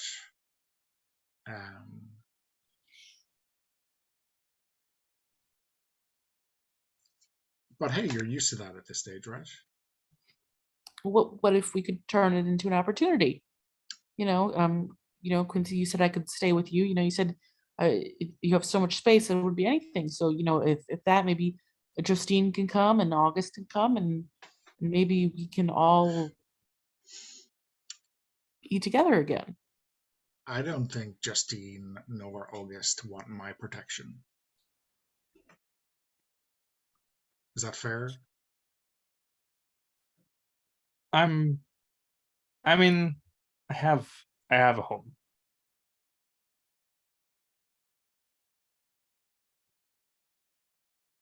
Yeah, I don't.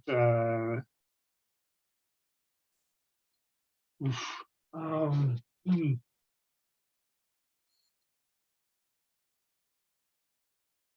Look, Quincy, I'm sure you're capable of keeping us safe.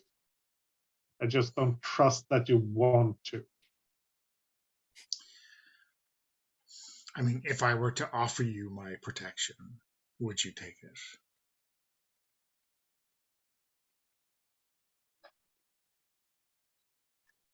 Protection Mm. from what, Oh, though? Protection sorry? from what, Quincy? Yeah, good. I mean, the imminent apocalypse. Yeah. Okay, we're still on about that one. Yeah, but you know, hey, it's starting soon and it'll be over in about 2 months. So one way or the other, um, maybe I can't protect you. I mean, you especially, August. I mean, you don't need protection. You're beyond protection from a certain point of view. August just scoffs. I don't know. Are you still on about that? I mean, it's obvious that Rex put that in your head somehow, that you have visions of the apocalypse, but I thought you'd be over that by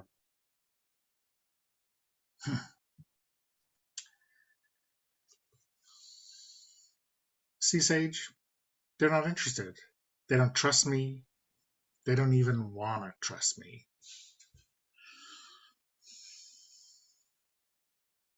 Okay, but what if we like try to um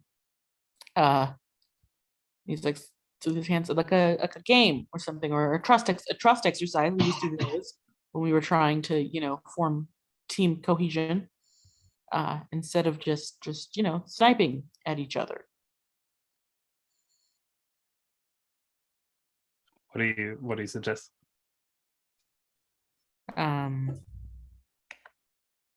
We could all go around and we could say one thing we admire about each other.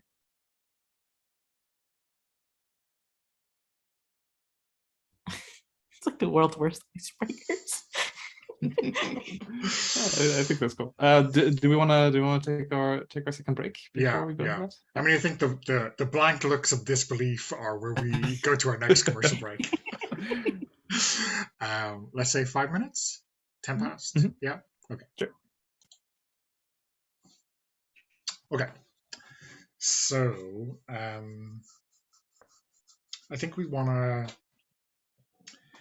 while the bitter recrimination phase of the family reunion is great fun, maybe we can fast forward a little bit till Lulu and Antonia arrive. God, yeah, it's just been Sage trying to lead them through like the most uncomfortable, awkward, like trust exercises, and no one is budging to actually do any of them. Like he's like suggested a million of them. He's very like, come on, guys, you gotta try at least. And then like I imagine we get this same scene of Antonia and Lulu walking in, and it's like finally someone who will help herd cats or make things work. Or although he probably looks a little bit sheepish as he looks at Lulu because he knows he interrupted her day. But yeah, so I think Lulu arrives in her parasuit, looking quite harried, probably just finishing off a phone call. And like looks at the assembled people, and yeah, an actual physical eye roll this time. Oh my god. Grabs herself a, I don't know, Chardonnay or something, and squeezes into the other side of the booth. And then, yeah, Antonia arrives and curses at the assembled lot of you, and wonders what the out loud. But obviously, I mean, it's supposed to be quiet, but she makes sure everyone hears you. That what the hell did I do to deserve this? you're the oldest. And yeah, gets a beer or something.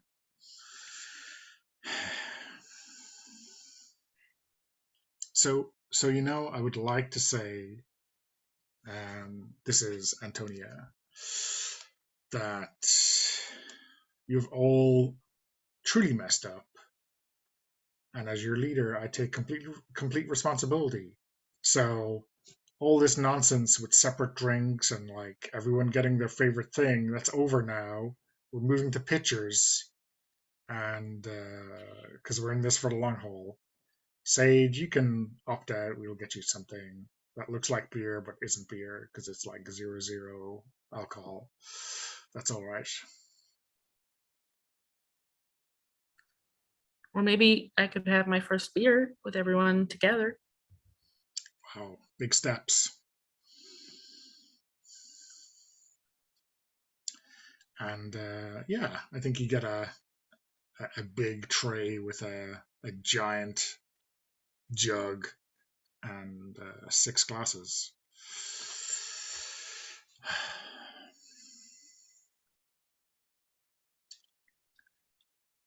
Well, the sun is over the yardarm somewhere, right? So, cheers. I think Sage takes a sip and makes just the most disgusted face. Just why do you all drink this swill? It tastes terrible. Just wait, Sage. Just you wait.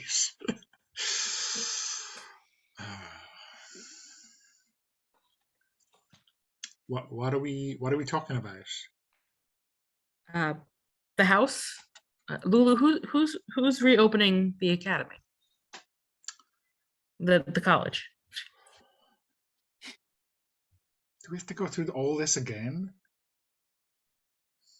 Okay, I'll think- tell you, but if you tell a soul, I'll deny it, and I don't want to get disbarred or anything. Yeah, Lulu, this is more about other people going through this again. That's what we're trying to get at here. Oh, okay, I'll tell you. So, she goes into conspiratorial, low whisper, which is probably something that she has done, in the dorms or something back at the college, right? You'll never believe who is going to reopen the Molotov College. One Rex Molotov Esquire. Come on. The place is going to be done up as it once was. Everything's going to be basically perfect again, according to Rex's vision. So Dad is back. Yeah. Why hasn't he seen any of us then? Like, come on, you know him. He wants to tightly control everything until it's perfect. I mean, this is all him, right? Like getting the band back together, or like reforming the band exactly as it was, ever since, you guys all fucked off, pardon my French. And you're okay with that? You're Am I good okay with that?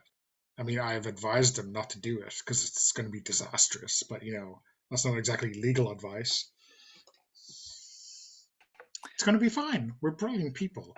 We're just like not meant. I mean, we have strayed off the path quite a considerable distance.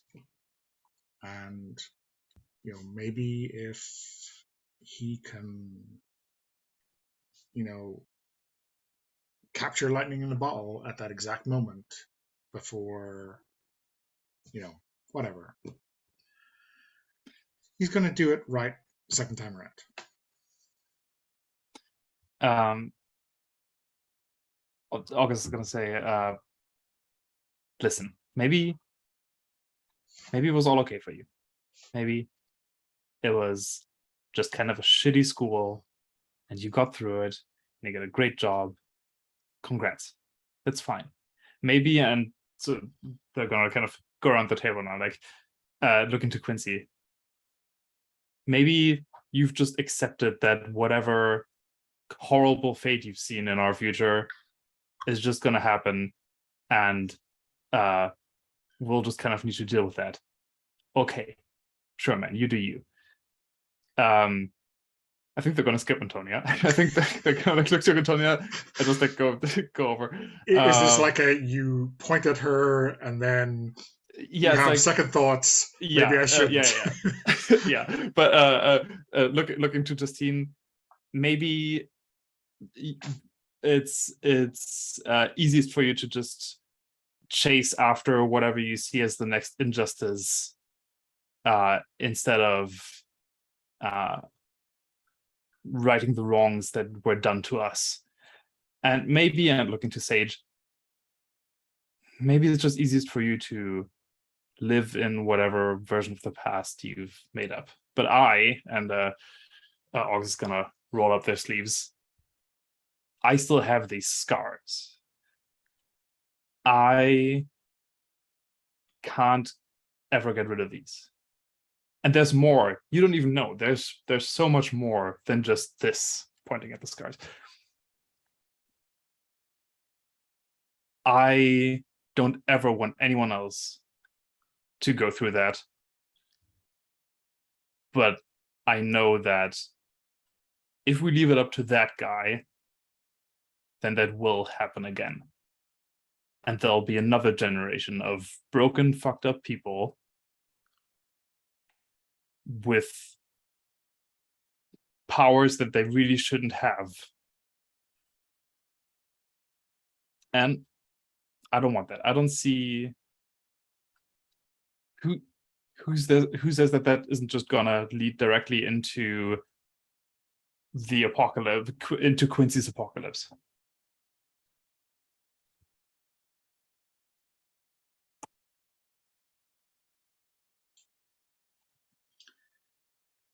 Does that get a response from Sage or Justine?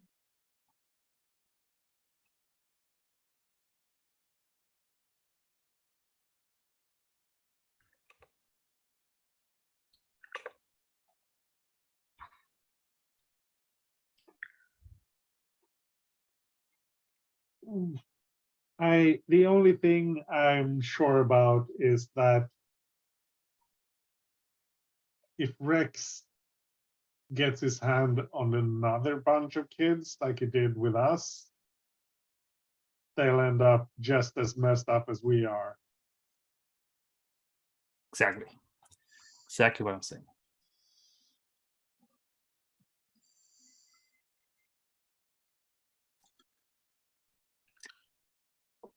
I'll oh, go ahead. Okay. I think just Sage this is not what Sage wanted.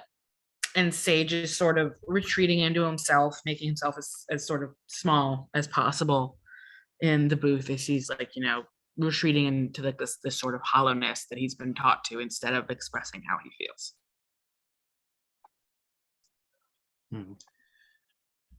So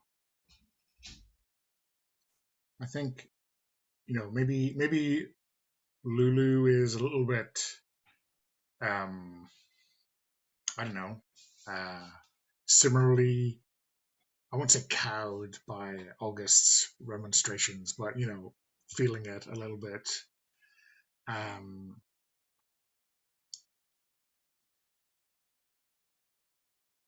But Antonia says, well, I mean, we all learn from experiences, right?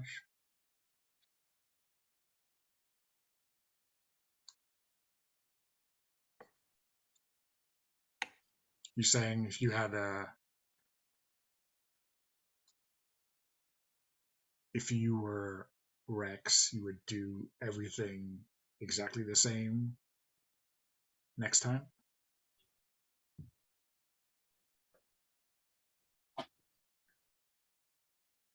I mean, asshole you may be, but stupid?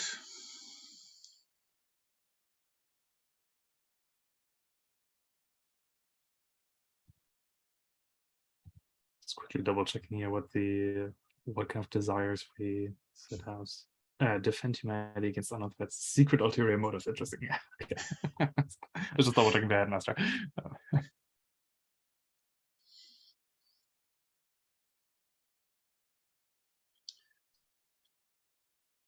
So I'm gonna make. Oh, I guess I'm gonna make a what we call a hard move right now.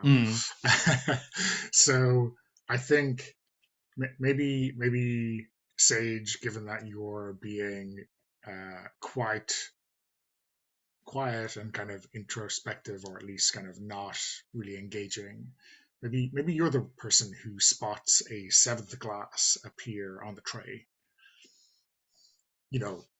Inexplicably, but the same way Quincy has made, drinks appear for everyone else who has arrived during their time here, apart from Antonia's actual ordering from the bar. And sorry, go ahead. Oh no, go for it. I just saying yes. And yeah, in the corner out of the doorway appears Rex Molotov, glasses reflecting the light. And I think he puts a hand on Antonia's shoulder and, regards you all. An asshole, but not stupid. I mean, not quite what I would have looked for on my gravestone, but I'll take it.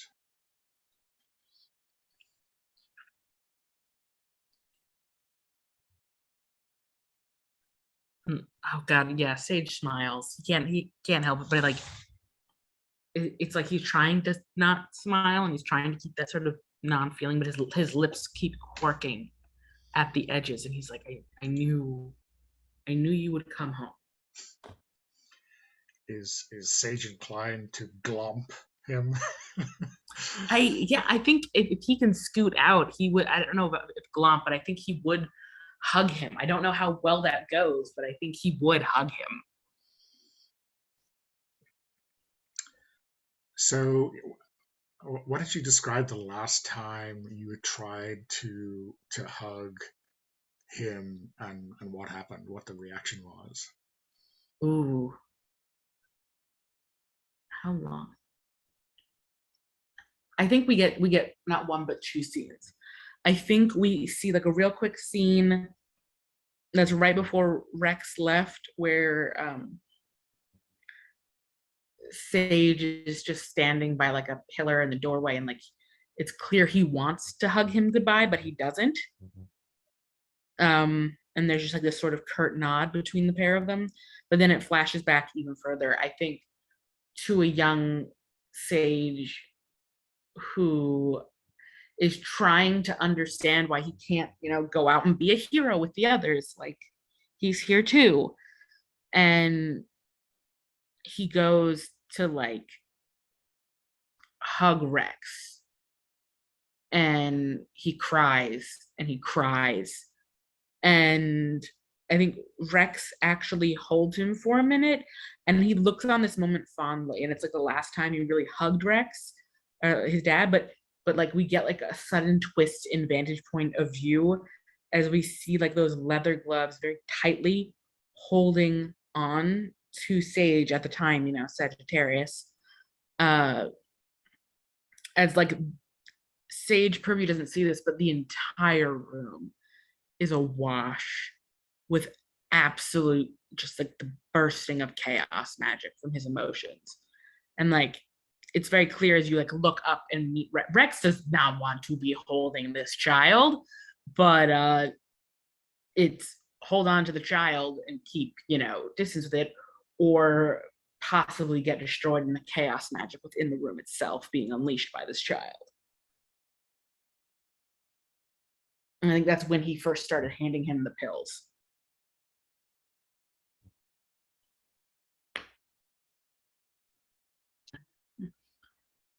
So it's been maybe a decade since he's last actually hugged him, if not more.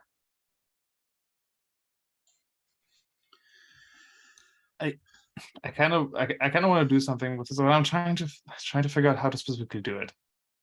Yeah, I'll give you the. Oh, was there another flashback that you want to go into? Okay.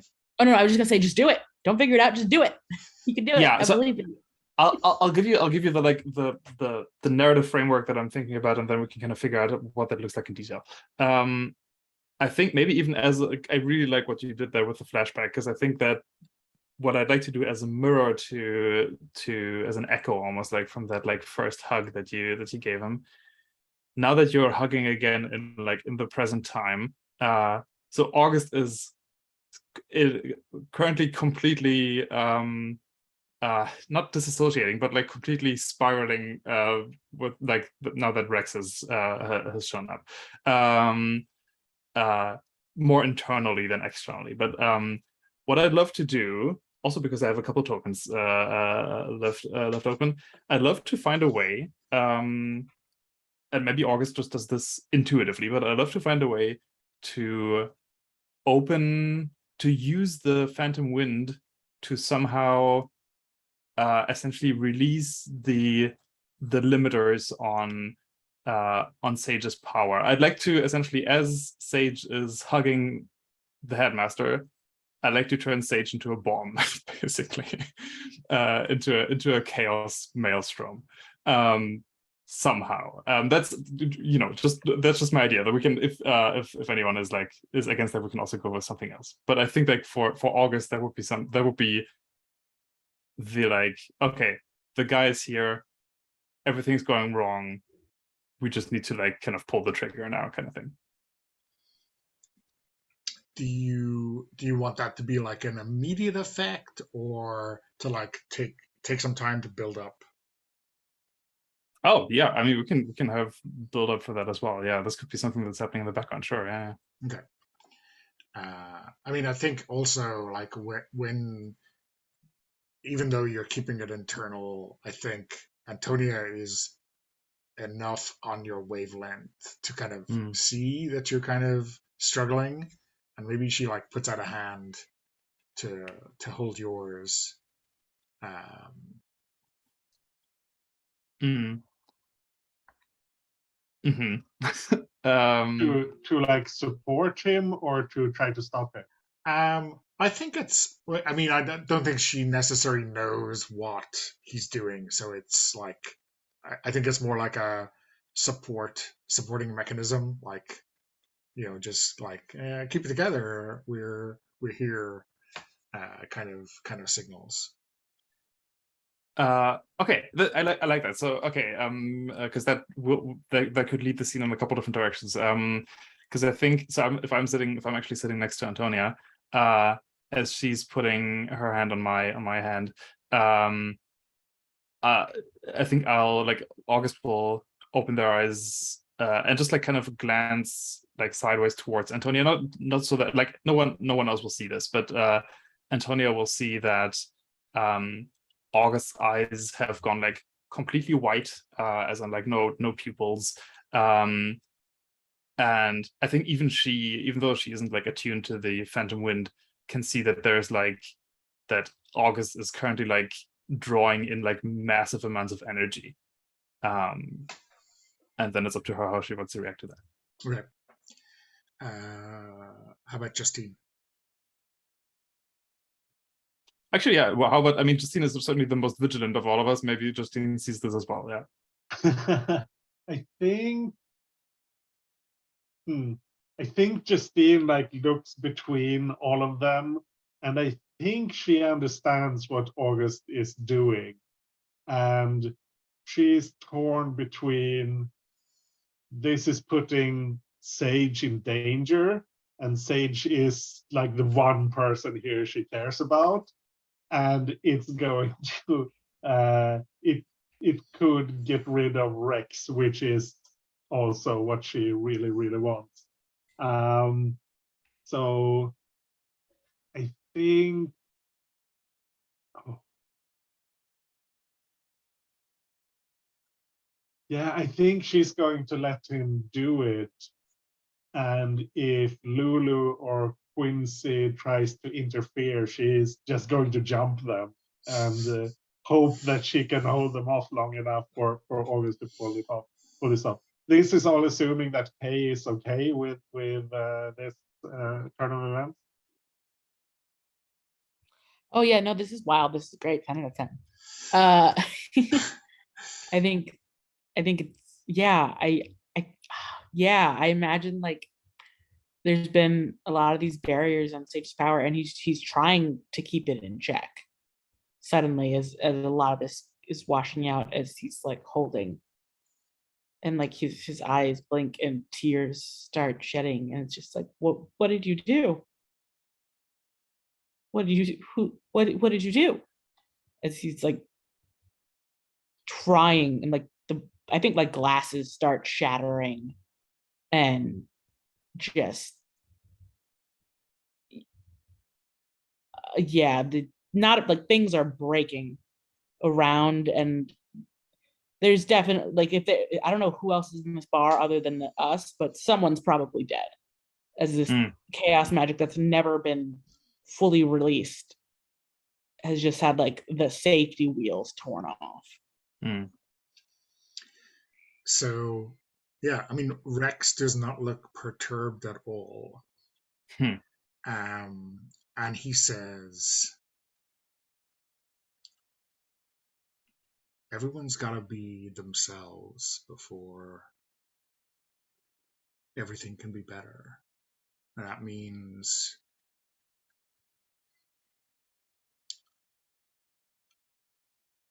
everyone's messed up threads of fate are going to be disentangled. Everyone's going to be at their highest potential for this to work.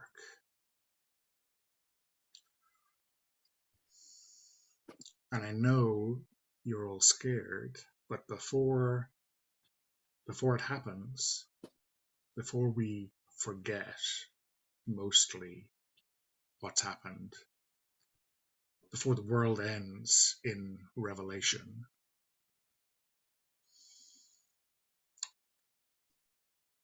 you've all got a chance to tell me one thing that I'm going to remember, so that I do it right next time.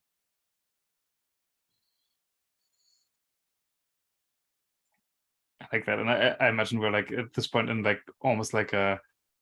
I mean, we're technically still in the bar, but it's just like I chaos think it's energies disintegrating and around. Oh yeah, the phantom bar wind. is integrating around us, and I think like Sage has managed to like get one arm off of Rex and has like tried and fumbled to get his vial of pills as it, like falls and spills all over like the table and the ground. And you just like hear like these pills are like falling and moving about.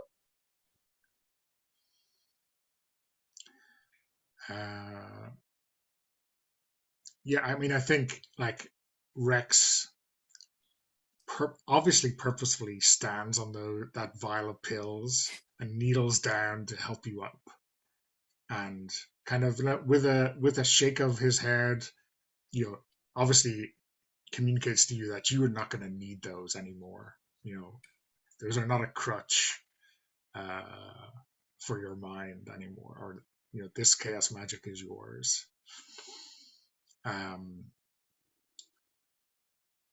And I think maybe you got an opportunity to say something to him before everything else is disintegrated.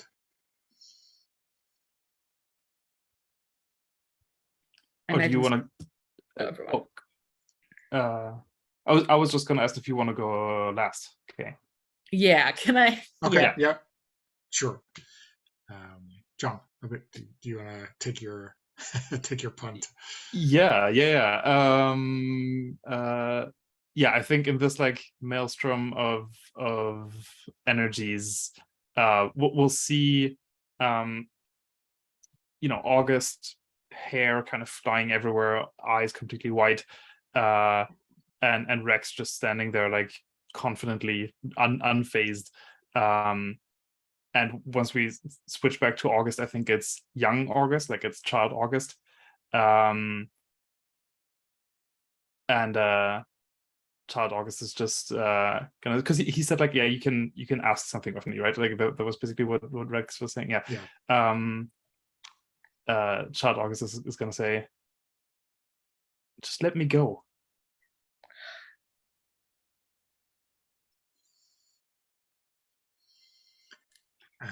And how about Justine? Yeah, this is really hard. Thing. Huh.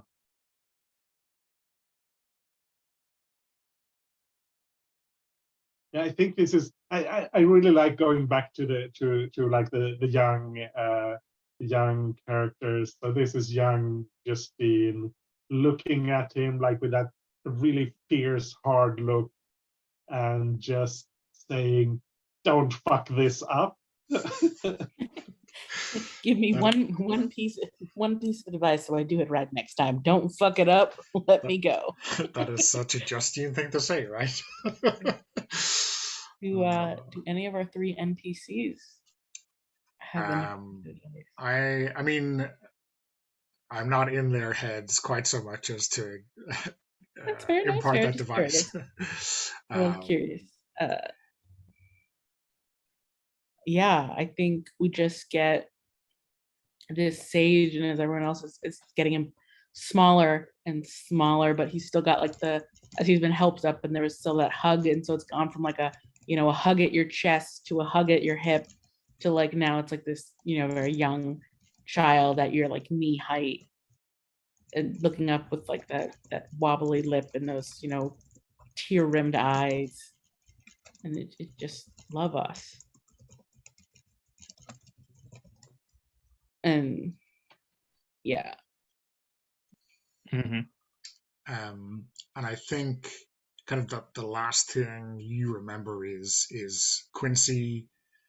I don't know, doing something you remember him doing when he was young, like spinning a coin or flipping a coin in the air, and like his gaze meets Rex, as that coin goes above their eye line.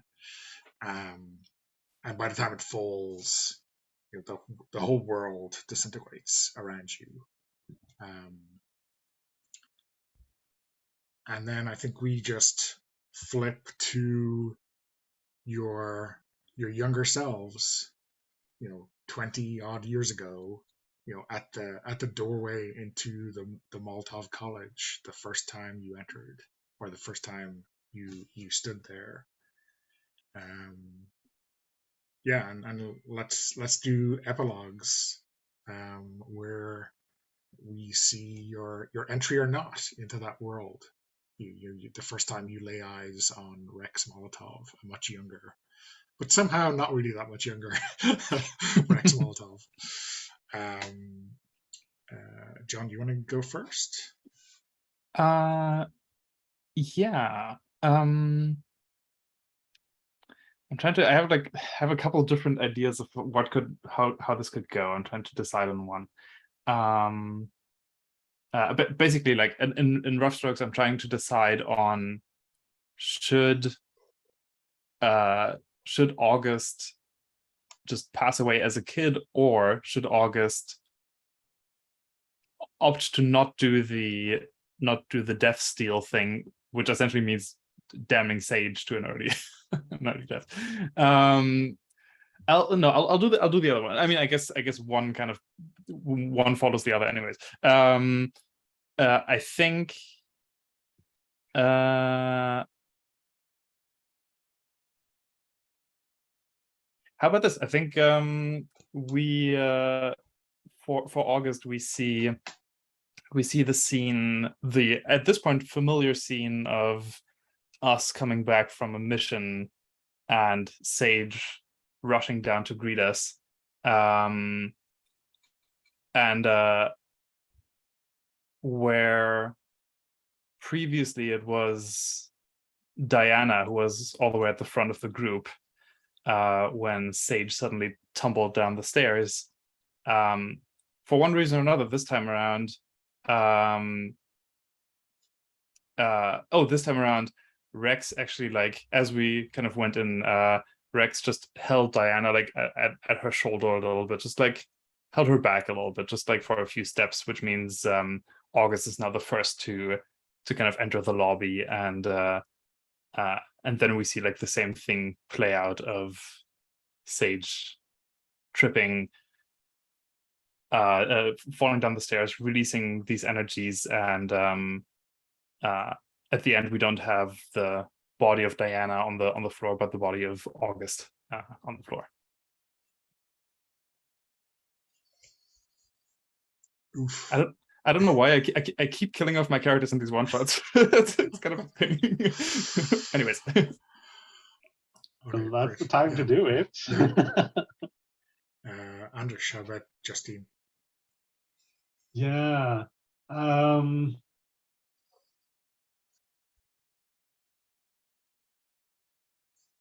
I don't know. I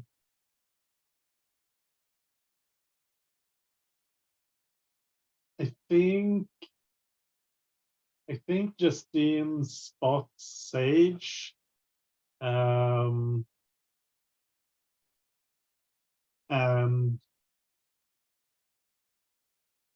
I think Rex is moving forward towards Sage, but Justine kind of sneaks around him, or skips around him and goes to pick up Sage and hold them, kind of signaling that she's going to protect him from Rex.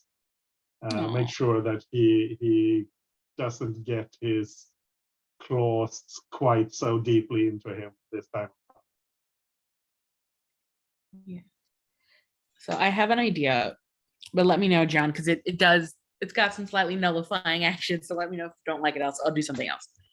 I imagine like we get that scene continuation of August falling dead, and we watch as Rex like pulls out a pocket watch. It's like, no, not that, and like looks at Quincy and nods his head and times the pocket watch, and we watch as time rewinds.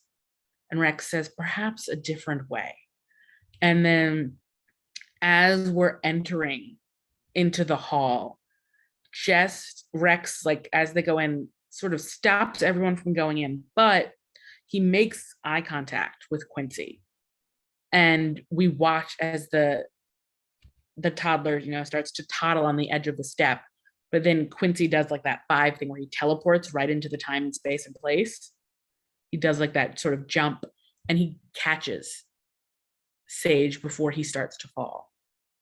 And Rex is like, very good, this time went well, and just keeps going. And there's like a question mark lingering, like, how many times is he, like, these little moments managed to edge? He's like, okay, we tried the version where August dies, we tried the version where Diana dies, let's see what happens if no one dies.